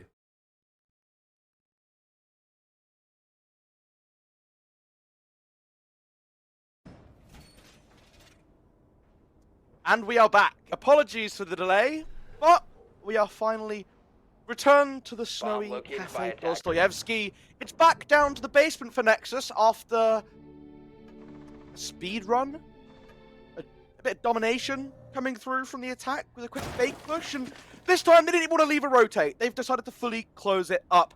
Hi, Bear. We've had a little downtime. Are you ready for round number 3? Oh, I can't wait to get back into it. I need a little bit of a refresher there. Honestly, it's been so long that I'd almost forgotten what we'd already seen.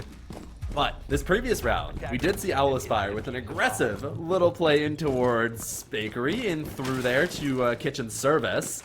managing to get Case down in what was pretty much a 5v5. I think they got some kills as the bomb was going down, but at the same time, do we really even count those? Essentially, just a free walk into sight, managing to secure a plant, and Nexus, faced with an impossible retake, decided to head over to a quick little rehost so we could get a little reset before going into this next round. This time, as you mentioned, a slightly different setup being brought along by Nexus, reinforcing off those bakery walls, making it so that they will not fall victim to the same play once again, and forcing, likely, Aspire to engage with some of these top 4 players, but not to be, seemingly, as we do see a couple attackers starting to crouch walk their way up towards prep, lurking in towards reception. Are Nexus going to be ready for these players? Well, Ish gets the first pick. Falls in favor of the defense this time, but Carol, already in Wedding, gets the trade. Keeps it for a piece, and again, they've been able to creep their way into prep, finally caught on the vert. Trixie getting there just in the nick of time to keep Shinji alive at the back, over by Bunker. Attack have control of Bakery, but nothing else for the time being. They've been so focused on just this one position. So little map control taken here by Aspire. They're opting to try and just go directly into site, but this site setup is such that it's very unlikely that Nexus are going to be caught off guard. They were aware of the fact that last round they were caught off by a fast play, and this time they set themselves up ready for the engagement towards Bakery.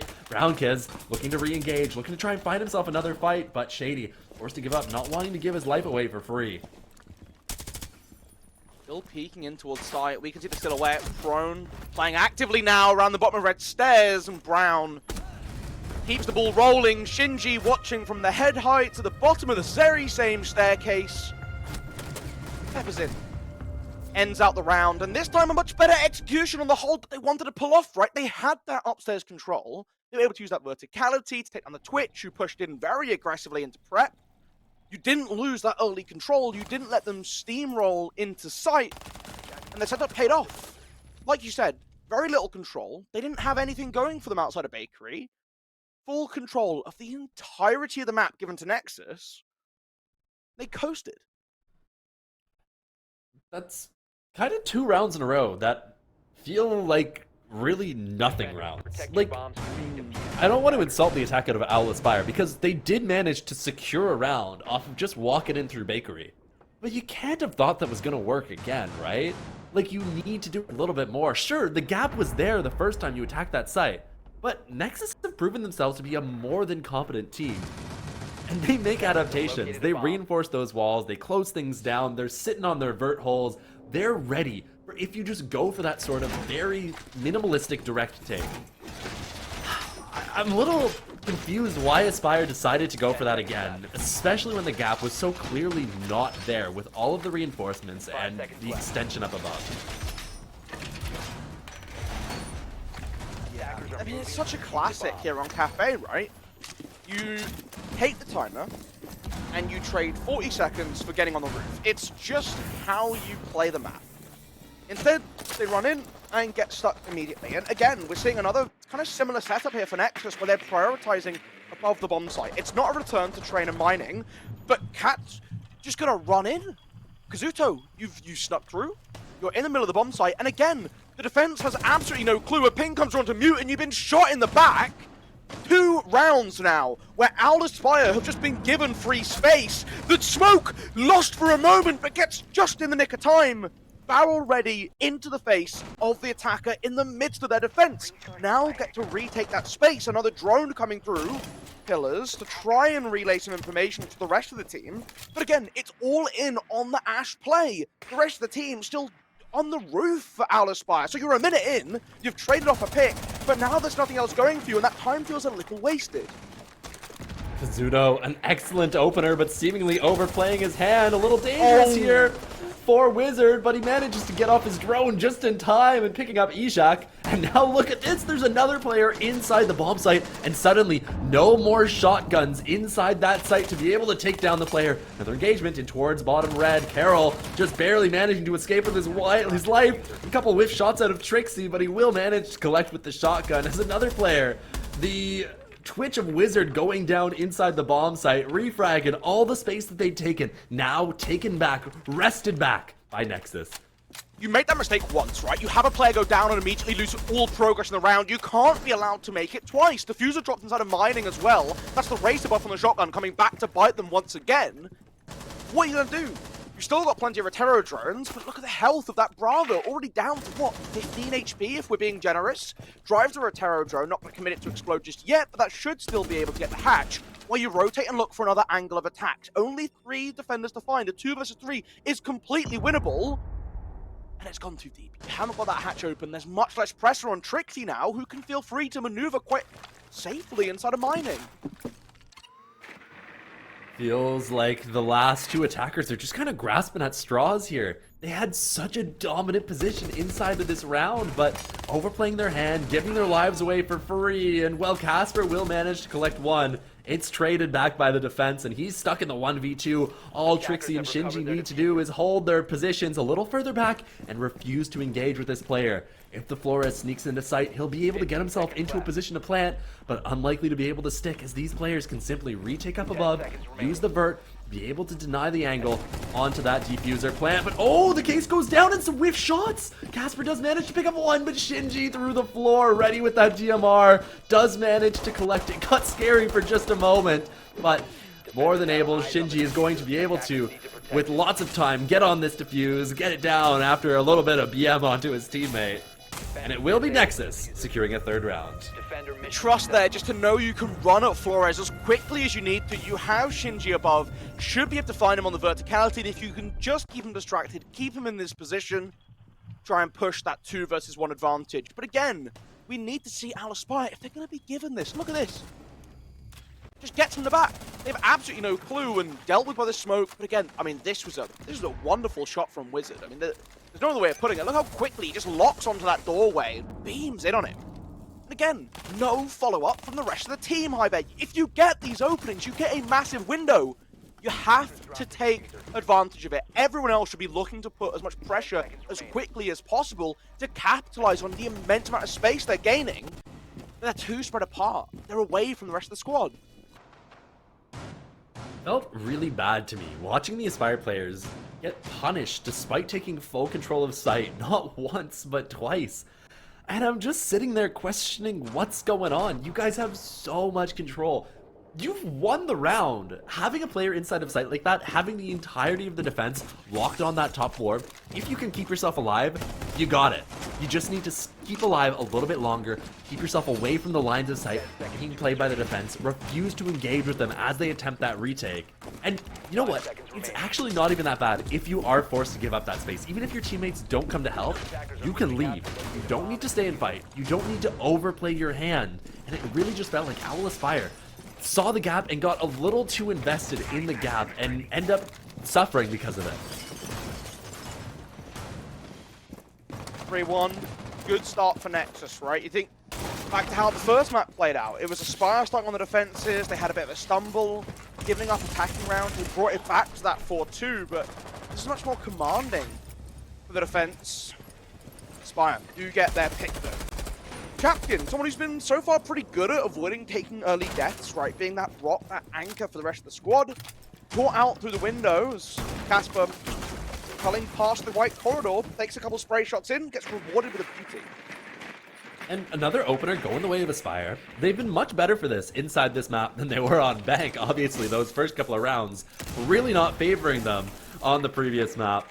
This time, a little different. They get the kill, they get a little bit of space, and they do get the reveal onto the players over towards Whitehall, especially now as Shinji firing a couple shots away, that DMR making noise as he's forced to try and shoot a couple of drones. Another one revealing that he's fallen away from that bathroom position, letting Kazuto know that he has some space with which to work forward, but deciding not to push the Whitehall, deciding instead to just walk in through Fireplace. The castle, sprinting in the hallway, will see the shoulder of the Twitch. A wallbang, ton of damage onto Brown Kaz, and he will collect Kazuto. A nice headshot. Continuing to fight, but forced to reload. Still holding the deep angles through the site in towards Laundry, likely to pick up another engagement here onto the Fenrir, and a second onto the white stairs player, leaving just Ishak last alive. Forced to fight up these red stairs, facing the track stingers, facing nobody. Ghosts and Carol will be able to collect with the Cabana, shooting through that red window, putting the round away. Owl Aspire spotting a gap and seizing it immediately. Excellent work out of them. And that's exactly what we needed to see. They finally started following up on their entries.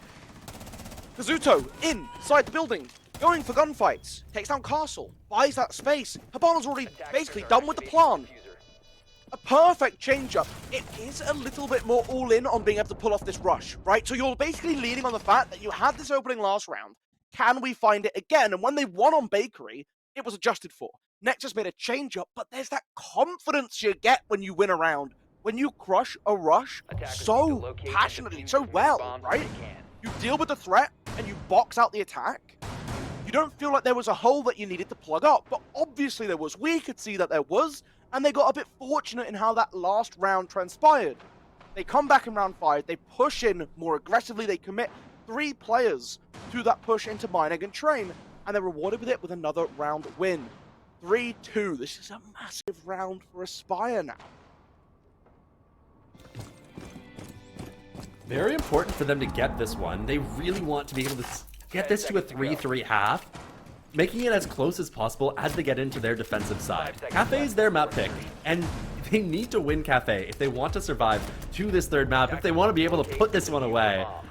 And, you know, it's definitely not the end of the world. If they do go down 4-2, Cafe's still very defender-sided as a map overall. You just want to be able to give yourself as much of a chance as you can when you are on that favored side. So obviously looking to try and take one more away, starting well, getting rid of a Fender mine on the staircase of White, opening up that space for a potential lurk later on. Good job to find it early, and it is shot away, but Zuto and this Nook can now play a little more aggressively here. Camera at the bottom of the carriage is hacked as well, so even if Nook can slip by it, anyone can now progress there because you have lost that camera, and it keeps doubles as a flank watch for later on in the round. Notice though that Kazuto has taken a bit of damage, which means that he did get seen by Brownkez on the Warden. So the knock now revealed the Gambit. Seen. It's very unlikely that this player will be able to find the impact he might have been otherwise, now that the operator is known. Ish spotted on drone as well, falls back into shop. Again, a relatively safe position and can continue to move quietly around. Tracks being deployed as couple sprays come through. Probably spotting the leg there, and what they definitely do is damage dealt once again. This time I want to remember of the defense. Flashbangs to try and collapse. I don't know if they know he's been stuck in the corner though as they drop onto red stairs. It's massive if it pays off. Eshak's dangerous position, looking to be a little cheeky here, tucked on top of a table, in a spot that is seldom ever droned. Very unlikely to be spotted here unless another drone comes down the hatch and just happens to drive in from red, and there's a ping on his position. Eshak spotted, but he will sprint away, managing to survive with his life despite the aggressive forward position, and he'll be rewarded, but standing still, exposed to the new hatch drop. Carroll able to get the refrag at least. But there's only 1 minute remaining in the round. Time getting dangerously low. Oh, you're so happy with that trade if you're Ishak there. They still have to clear through bar. Remember, it's downstairs in train, mining and dining. The site takes out a little bit of camera. Couldn't zap the pellets there to turn them off before going down. Bit unfortunate. Because you're the dead player on it. You don't get to control the zap. Spots the head of the Fenrir, but it's just a second too late. Trixie takes down Wizard and disappears back into Pillar again. You've got this network of rotates to keep on hidden. 28 seconds.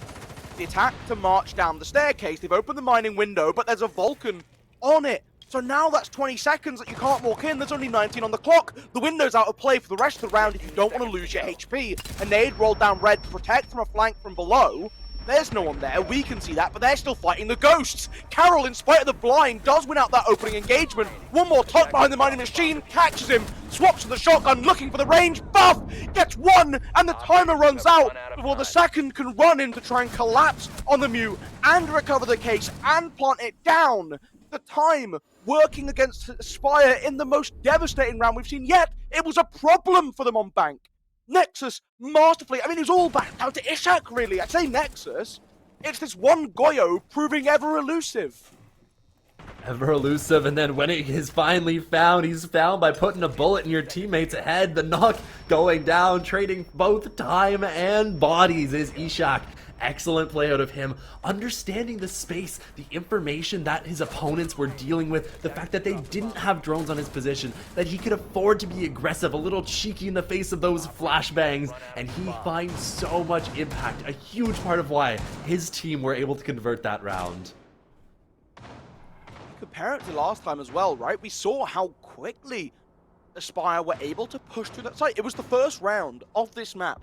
We saw them play mining dining. And you commented on it.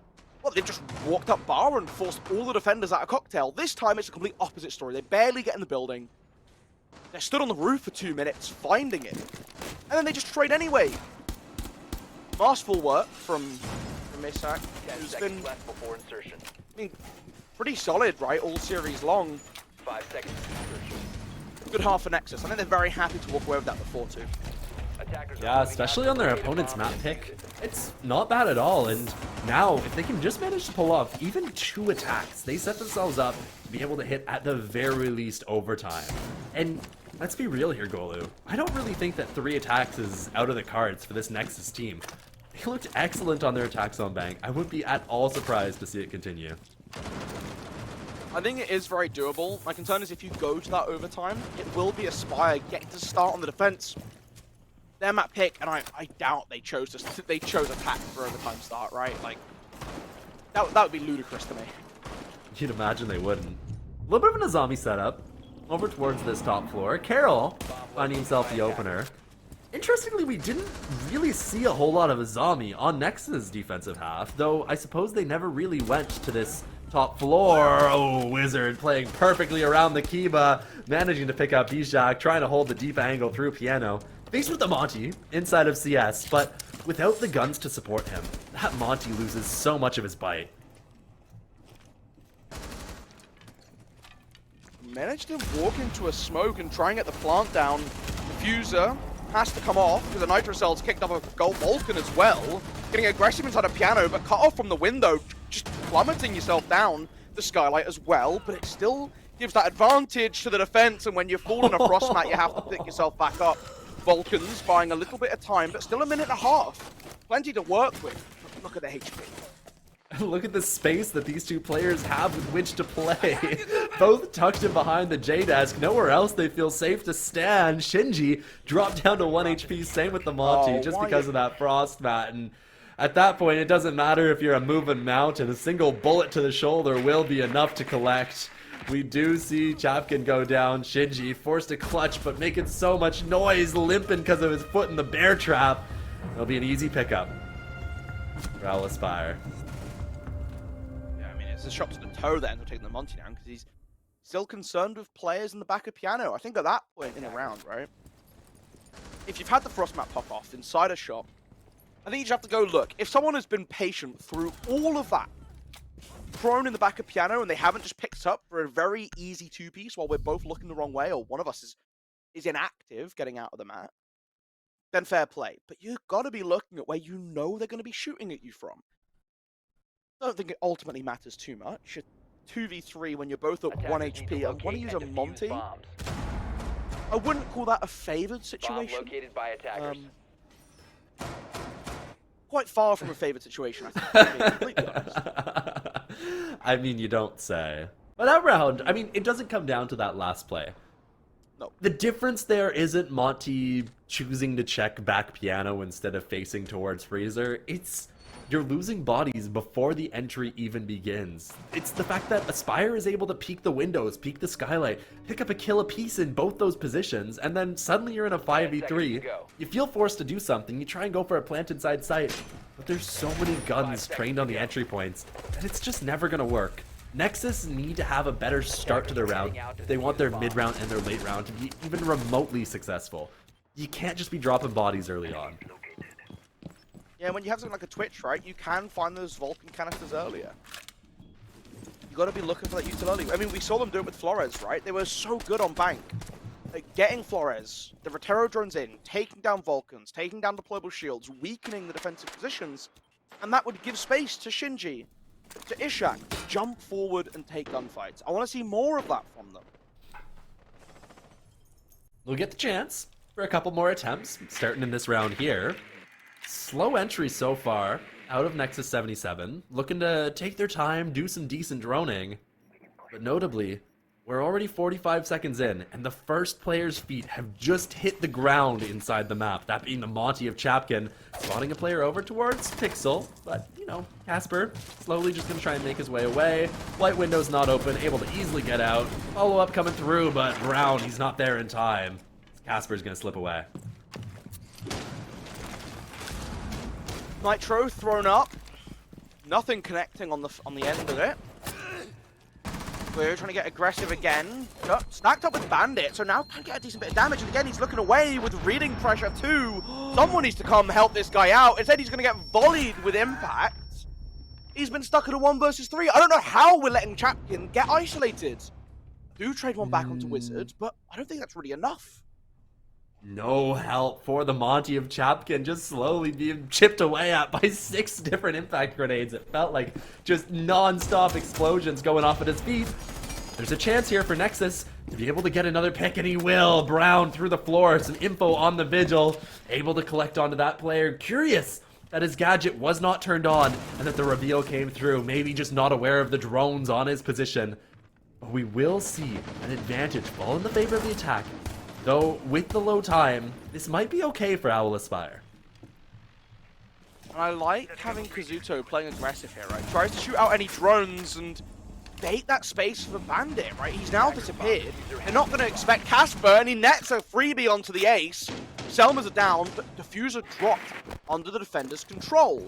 Trying to get a Twitch drone inside of sight to take out some util, and they've been shot off the wall as well, so they don't even have entry from Freezer. Kazuto gets aggressive as we see a baffled-looking Shinji figuring out where he's supposed to go next. Owl Aspire in firm control of the round. There's only 20 seconds left on the clock. They have the Diffuser down with a Bandit watching and wait. Trying to come down Brown stairs to link up for a connect. 15 seconds remaining. Peeking every corner, but it's behind the Christmas tree, and he's not even going to look at it. Kazuto gets aggressive while he's looking the wrong way, shoots him in the back. Diffuser still there. Bucks hunting for a kill, wants to get aggressive, and Casper just hiding in the background, walks up, reactivates for a second kill. You remember how we were talking about the Chinese New Year earlier on? You said it was the, what was it, the year of the snake? Year of the snake. You're telling me it's not the year of the rat? Casper hiding inside of VIP, managing to collect the kill onto Ace, dropping the case in the middle of the open, just hiding in a corner and then repositioning, finding another little spot to lie down, finding a corner and keeping himself alive. Such a crucial play inside of that round, really taking advantage of the low time, the fact that the attack is forced to scramble as they go to engage. Really nice stuff out of him, something you love to see. It was really funny as well, right? Because like, you even see the respect paid, where it's like, oh, I need to just look around here by Trixie, right? He peeks into the corner, oh, there's no one there. And we're just watching this silhouette just on the other side of the Christmas tree, being like, fingers crossed, like, please don't look, please don't look, please don't look, keep walking, keep walking, keep walking. And he does. Ends up dying to Kazuto from the head holds on Freezable anyway. So it's like, again, that extra layer of just sneaky skeletons in the background. Now, again, tied back to 4-4, Aspire looking rejuvenated on their defenses here. We talk about, oh, 3 rounds, it's not that difficult for Nexus to put together. It's looking quite difficult so far. They are really struggling. Attacker's objective is to locate a bomb and defuse it. Yeah. Aspire, I mean, there's some good news for them. A little bit of a positive in their camp. This is going to be the 3rd site in Aspire's order of choice of preference. This is the one they're forced to go to. The other 2 options that they played previously, both locked. They're not able to go there until after they play this one. So, likely their least favorite in their site rotation, but it's still Cafe. It's still so easy to defend. So many teams really struggle to attack. Nexus showing us just why it's so difficult as Aspire shuts them down seemingly every entryway. And drones coming through about the same time as last time, getting onto that roof, taking around 45 seconds. And 2 players droning the same room just seems a little questionable to me. Oh, they will spot the Echo drone. A little bit of a shot going off, stunning the player, disorienting him, making him think better about whether or not he wants to push forward, and this just continues to play into that slow, that stall, that denial. Kind of risky though, right? If you lose a Yokai too early on the round, it can really hurt your late game. Kazuto's still lurking around, and again, this Yokai is proving such a difficult target to spot out. Nade bounced through, goes a little too deep, and still hunting. I mean, this guy looks... He's lost. He finally finds it. Takes it down, and got to be careful with the second now, but you still got Kazuto inside a bathroom. Just ready to pounce forward again. Going off. Starting to open up some of those bathroom walls. The pressure mounting, and as pressure mounts, Wizard down below, choosing that moment as his moment to engage, but it's refragged. Ishak recognizing the fact that there is a player over towards Trains, shooting some toe shots into Casper, doing a bit of damage, but not enough to take him down as the players attempt to fight through, try to collapse onto the isolated player. He has a bit of help from over towards Pillar, but the Pillar player doesn't want to overplay his hand. Feeling a little worried that there might be somebody who's holding him. He will be correct, but he does leave Casper all on his own. Ishak able to put him down, but the refrag is there. Kazuto, a really nice find as the fights continue towards Red Hall. Shinji fighting forward. No stop here, no breaks in this round. Kazuto up on the top floor, and then Shady down towards the site. Forced to engage with these players, forced to bait over towards those reading walls as they start looking for a place to get that plant down. Reading door closed off, but able to catch him as he's bolted through the new opening, recovers the diffuser, but stuck on the cabinet, doesn't realize Kazuto's just around the corner, because they've gotten aggressive. They tried to open it for a flank, turned around and caught him off guard completely. What a chaotic mid-round. I found myself trying to do my thing and make a little color point, and then I wanted to throw back to you, and then next thing I knew, the fights just kept popping off, non-stop action, for what felt like almost a minute straight. Ishak, some really good openers, but the trades are there. The defensive setup out of Aspire, so good. So many intricacies that Nexus have to try and untangle, and they're just not able, despite managing to get it close, but despite managing to get into sight and start a plant. Aspire have the answers. They've got the info, the echo drones, and they've got the players in the right positions to stop that case going down. It's just these two teams, right? Like we saw it on Bank, we're seeing it again in that last round. They want to be fighting each other. I think that's what makes it such an entertaining spectacle, right? Like we're not seeing one team just rolling over the other. If you get beat, both have that fire in them that's like, okay, we made a mistake here, let's fix it up, let's adapt, which is great to see, right? Especially in longer series. Like, you're thinking for the progression of the tournament, one of these two teams is going to lose. They're going to go down to that 1-2 bracket and have to play a best-of-3 with elimination on the line. But being able to see them change up mid-series, just from a round-to-round basis, and come up with new ways to beat their opponent. If you come up against someone who isn't able to respond back, that's going to give you a massive legway. This really has proven to be... I mean, I feel like best of the rest is almost an insult to both these teams. Like, the caliber we're seeing is amazing. They've been neck and neck the whole way. It's been non-stop back and forths, right? I mean, the biggest difference in rounds that we've really seen so far has been 2-round deficit for one of these teams. And that keeps switching back and forth. You know, there's a little bit of push and pull as these two rosters get to their favorite sides on their favorite maps. But I never want to count either of them out. And as I say that, we do see Nexus, despite a couple of rough rounds, managing for once to find themselves the opener on this attack. Once a kill onto the piano window. Players on Repel, but no one quite showing their head just yet through the slit in the deployable shield. It's nice for Nexus to finally have that pick, that control on the attack again. They've kind of running themselves straight into a wall in previous rounds. Burning out the magnets with the tracks to make sure the Selma is going to land on the wall. I like to see that. Make sure you hold the more useful and special utility. Takes out the frostmat behind the cabinet. Again, that's a cheeky boom we saw catch them out before. Make sure nothing goes awry in the second outing. Not wanting to fall for it again, making sure they get rid of it, but as they speak of getting rid of things, we do see Kazuto managing to get rid of the pressure on that white window, and importantly, that's your ace going down. That's Ishak, the only hard breach that you've brought along. You don't have too many walls that you need open on this site, so it's not the end of the world. A lot of what this site comes down to is simply taking gunfights and walking in going for plant. Even so, not even having the option really sucks, especially as Kazuto looks to try and just put your team in a grave. swinging out into Piano and collecting a kill, though it will be traded back, not just by one, but by two. Casper fighting, continuing to stay alive, and he'll have to as he finds himself the last alive. Chapkin re-engaging, walking forward, pressing onwards, looking at Freezer, looking at White, picking up not one, but both.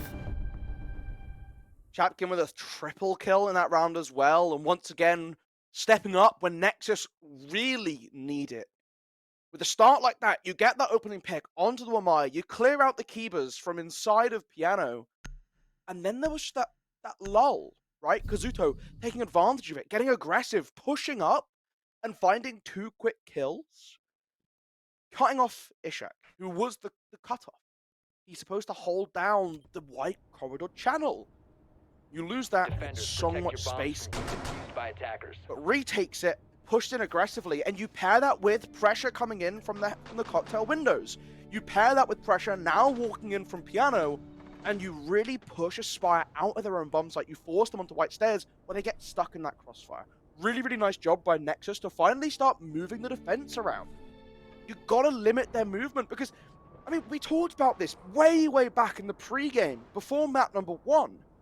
Bank, big, open, spacious. Lots of ways to find little windows of 10 seconds to opportunity. insertion. Cafe, much tighter knit. You have to be able 5 to seconds use left utility before insertion. to force out the defense. Otherwise, they're going to sit cozy and buy Attackers so are much moving out to time. locate a bomb and defuse They've it. finally shown that they can play the utility game too. Nexus finally managing to come up with some answers, bringing things a little closer, and it really feels like these two teams can't help but be neck and neck. A little bit of an adaptation out of Owl Spire here, bringing along the Bandit, interestingly, to keep those outside garage walls closed. Not something I've seen a whole bunch, and given the take that Nexus77 went for in the previous round, this whole top-down affair, I'm not sure it's going to find itself too much value. My guess here is to try and enable a bit of a fall-off of these players who are aggressing, poking up to the top floor on those staircases towards those windows, looking to try and maybe collect another Monty per se. But even so, some extra utility, and we'll see if it's able to find any serious value. In Wizard, lurking around, finally, they get the better of him. That's a pick over to Nexus again, second round in a row, and this time when doing their sweep, they started upstairs. They didn't let Chapkin get caught off alone. Punishing. Lovely to see them finally just being a little bit more on the ball. It feels like they've really locked in these last couple of rounds. You know, for sure. the first couple of rounds on this attack were just straight up rough, like sloppy stuff, and they've been better. We've seen them been better. I was fully expecting them to just be very, very strong coming into this attacking half, and we've been yet to see that. I say that. We're seeing it right now. It already looks better. Using that buck to be able to create a cutoff, working vert relatively quickly, over a minute on the clock, pushing players back down. White doing a ton of damage onto Kazuto. He will escape. Retreating back to VIP, here to persist just a little bit longer, but he has to be so careful being dropped down to such low HP. Bomb Still located by comfy attackers. control down in the basement, in spite of the fact that they are down to 4 defenders and one's very low, but it's the flank here from Casper that I think is going to be the difference maker in this round. Again, the time getting very low for these attacking squads.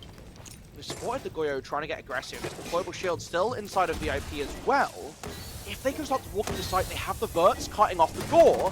Casper's now going to activate, drop down behind and take down Ishak. You suddenly lose all that comfort, all that safety net. The smoke doing a great job to keep him hidden, and they can't get the pre-fire down onto him. The first Yokai's enough, but the second isn't, as the plant is confirmed. And suddenly it's a 2 versus 4. No one's pushing towards the bottom of garage stairs, creeping out of VIP. But with Chapkin pulling his shield up, he could just walk at Carol and buy that necessary time.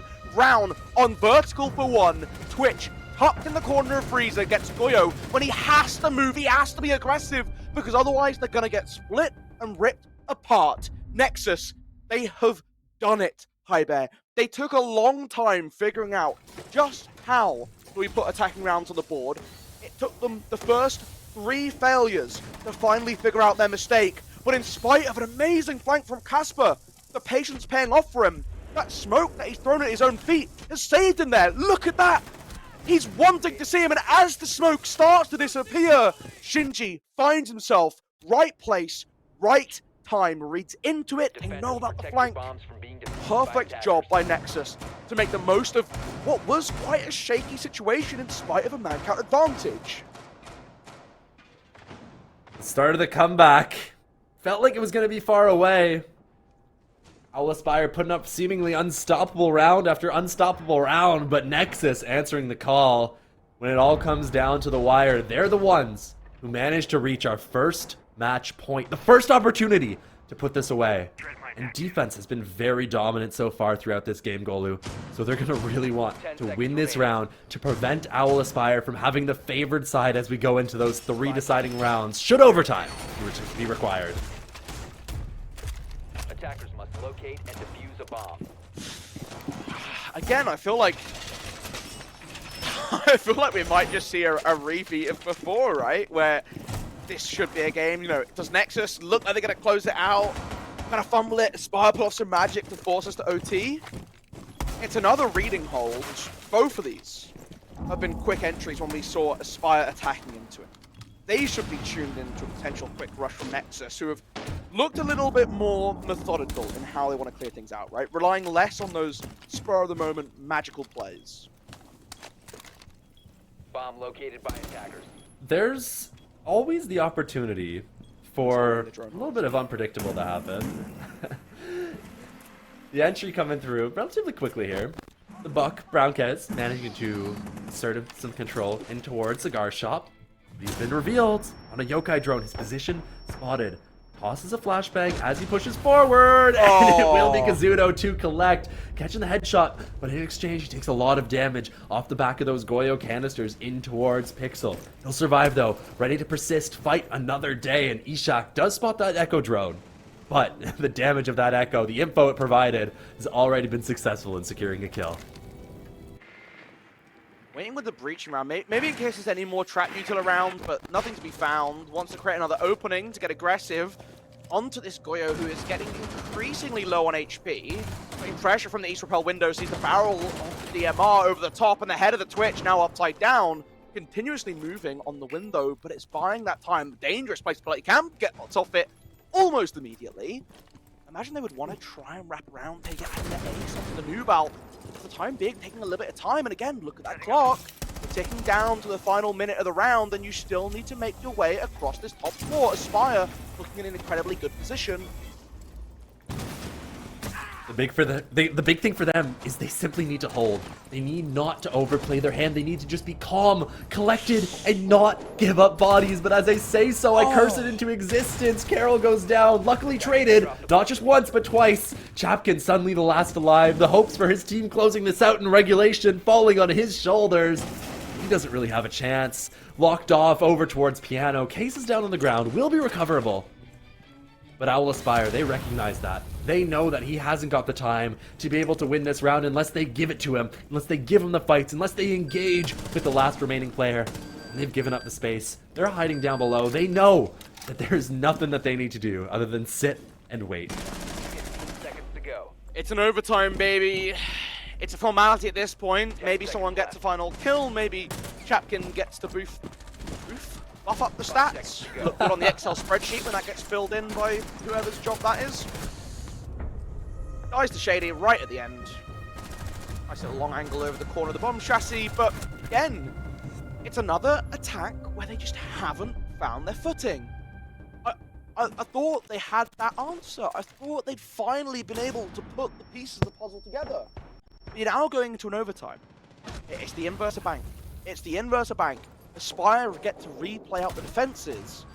And Nexus, who had that moment of brilliance, Attackers have dropped the bomb diffuser. now need to start from square one. You know what the worst part is there? Is that Nexus had full info on Kazuto's Goyo, getting aggressive towards Pixel. There was a Twitch drone on his position. I mean, that's what popped the Goyo canister right next to him as he went for that fight. If we simply saw the Buck wait just a moment longer, hold the angle instead of going for the swing, I bet that round ends completely differently. The opener going the way of Nexus, and then once the opener is secured, I mean, in Siege, it's just so common that the opener is what indicates who will be the eventual winner of the round. So a little bit of heartbreak there. A little bit of maybe stress, nerves on the line as Nexus can sense themselves so close to putting it away. But now they're going to have to be good. They're going to have to be even better as they have 2 attacks that they need to win. 10 seconds At least to go. one of, if they want to be the ones to secure this match. 5 seconds to go. I don't even know how I'm supposed to Attackers watch are the end of moving to this, to be defuse the honest. bomb. I don't like. With your eyes, maybe? I'm sorry. That was out of pocket. There's always one. There's always one. Going upstairs, we've seen these roam plays work out really well, and honestly, this has been Kazuto's map, right? Like, we see how close this is. 15 kills. This is all after the MVP rehost, for too. Sure. Yeah, this is true. Post rehost around.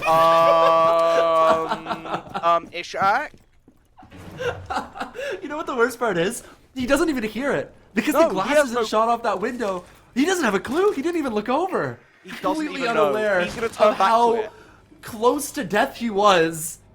But Ishak stayed alive on that ace. What's even Tosses funny the is- drone in and just finds it immediately shot. Go ahead. He'll look back at the window and be like, hold on, I swear this was open a minute. Where's that gone? Attackers drop. Wasn't this a barricade just a moment ago? I say that. Is it? Ishak surviving just a little bit of hilarity at the start of that round, but goes to hop in a window and is immediately taken down, all for nothing. Wizard picking it up. Continue to persist in towards that red hall. If he's not careful, he will actually be cut off. Seemingly, yes. Look at this. Brownkez has managed to get to a spot where he's got the player completely trapped. Wizard needs to be careful, but the shoulder peeks out right as he looks away. Brownkez actually will be the one who suffers. Wizard coming down the stairs, holding the angle and managing to pick up the buck. A game of millimeters this match has been so far, and suddenly Nexus find themselves no longer in a losing position. Oh, found one yokai, hunting the second. It's drone warfare. It disappears. Can't land on the second. Fighting for this middle floor control, ripping open the floor to take away the Burt and start to give these long angles now down into the defensive positions. Which is the opposite of what's happened to them in the past. Again, another track's being thrown at the bottom of red stairs. Give another little safety net for the attack to play on, bouncing a grenade forward. There's still one defender inside a bakery. And Chapkin, by himself, is going to have a difficult time trying to push Shady out. I'm getting very low here, but it's definitely not over yet. The last 3 remaining attackers looking to coordinate their positions to collapse onto Shady, stuck behind the big counter. The engagement's coming through. The nade forces the reposition, and the pre-fires are able to lock him down. Trixie will be the one to collect, but it would have been anyone at that point. And suddenly it's just Wizard. This attack for Nexus looking so good. Wizard surely locked out of sight, but a chance. Spotting one, managing to take down Shinji. Not now. Vaulting through the rotate, potential to be able to stop the plant. Will he be able to find him? Yes! Gets the down, but the time takes too long. And he thinks that it might still be a 1v3, but in reality, he's got 2 injures, 2 players down on the ground. And Trixie repositioning, getting to a more powerful position. Wizard will need to ace to be able to collect this round, but it's going to be oh so difficult with Trixie upstairs on the vertical play. All he needs to do is peek down, put a bullet in the skull of the Fenrir, and that will be the round, falling in the favor of Nexus. But oh my, how close the clutch.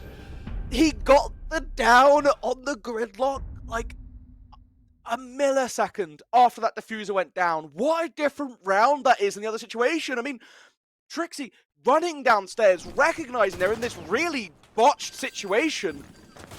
You sit on that bomb chassis, you get caught off, you don't need to be that far forward. You're the cover. You're the cover, Twitch. We don't need to be putting ourselves in a dangerous situation. You're going to see the replay here. I mean, this is so close to gold right there.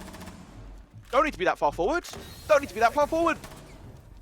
You know what it is? She's tossing out the smoke. Oh my god. She's tossing out the smoke. She feels the need to put down just a little bit more utility. I mean, the smoke saved the Trixie. day, right? I mean, it does at the end of the day. That is the difference maker.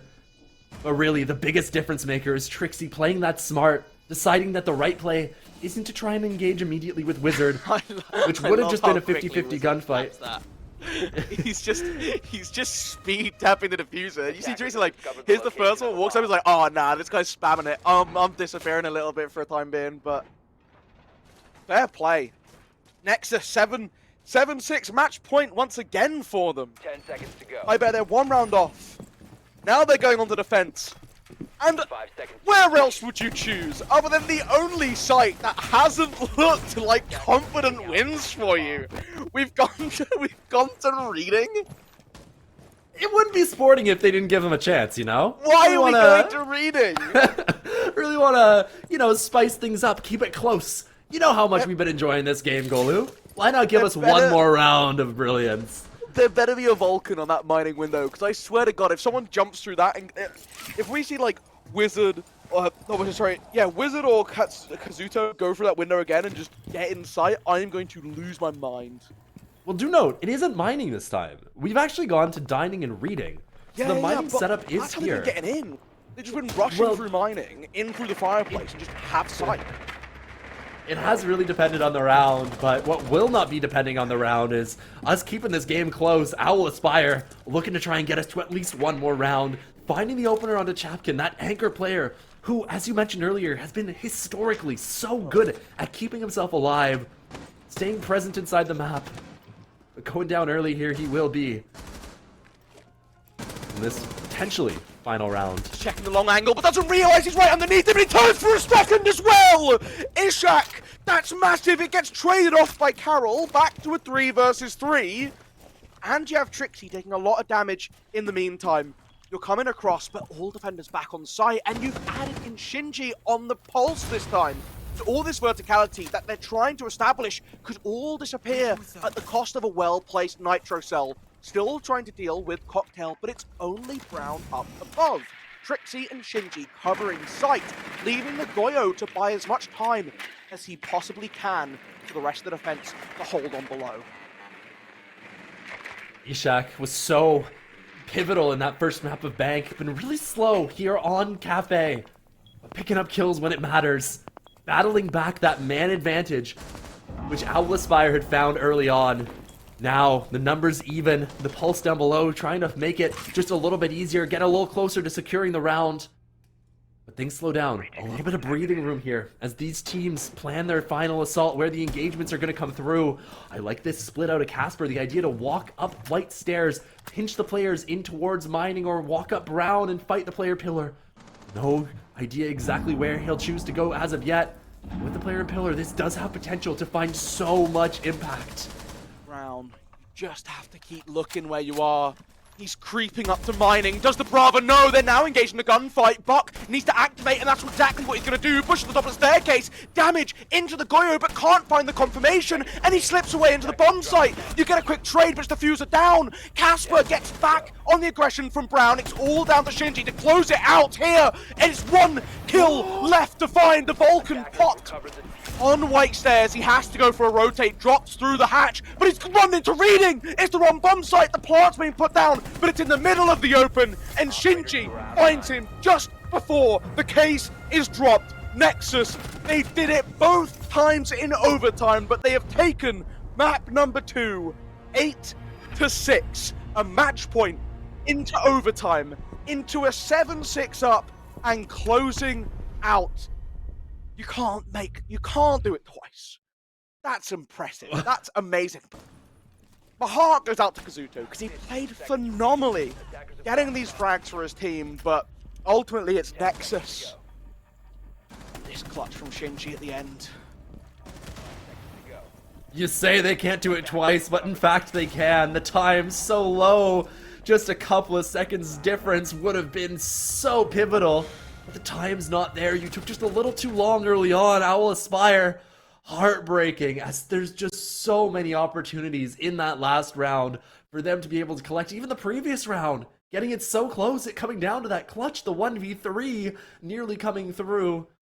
Heartbreak for them over and over again. So close in both these maps, but no cigar. They will be going down to our 1 and 2 bracket, facing elimination in their next match. And you really gotta feel for them because they've looked so good despite it all.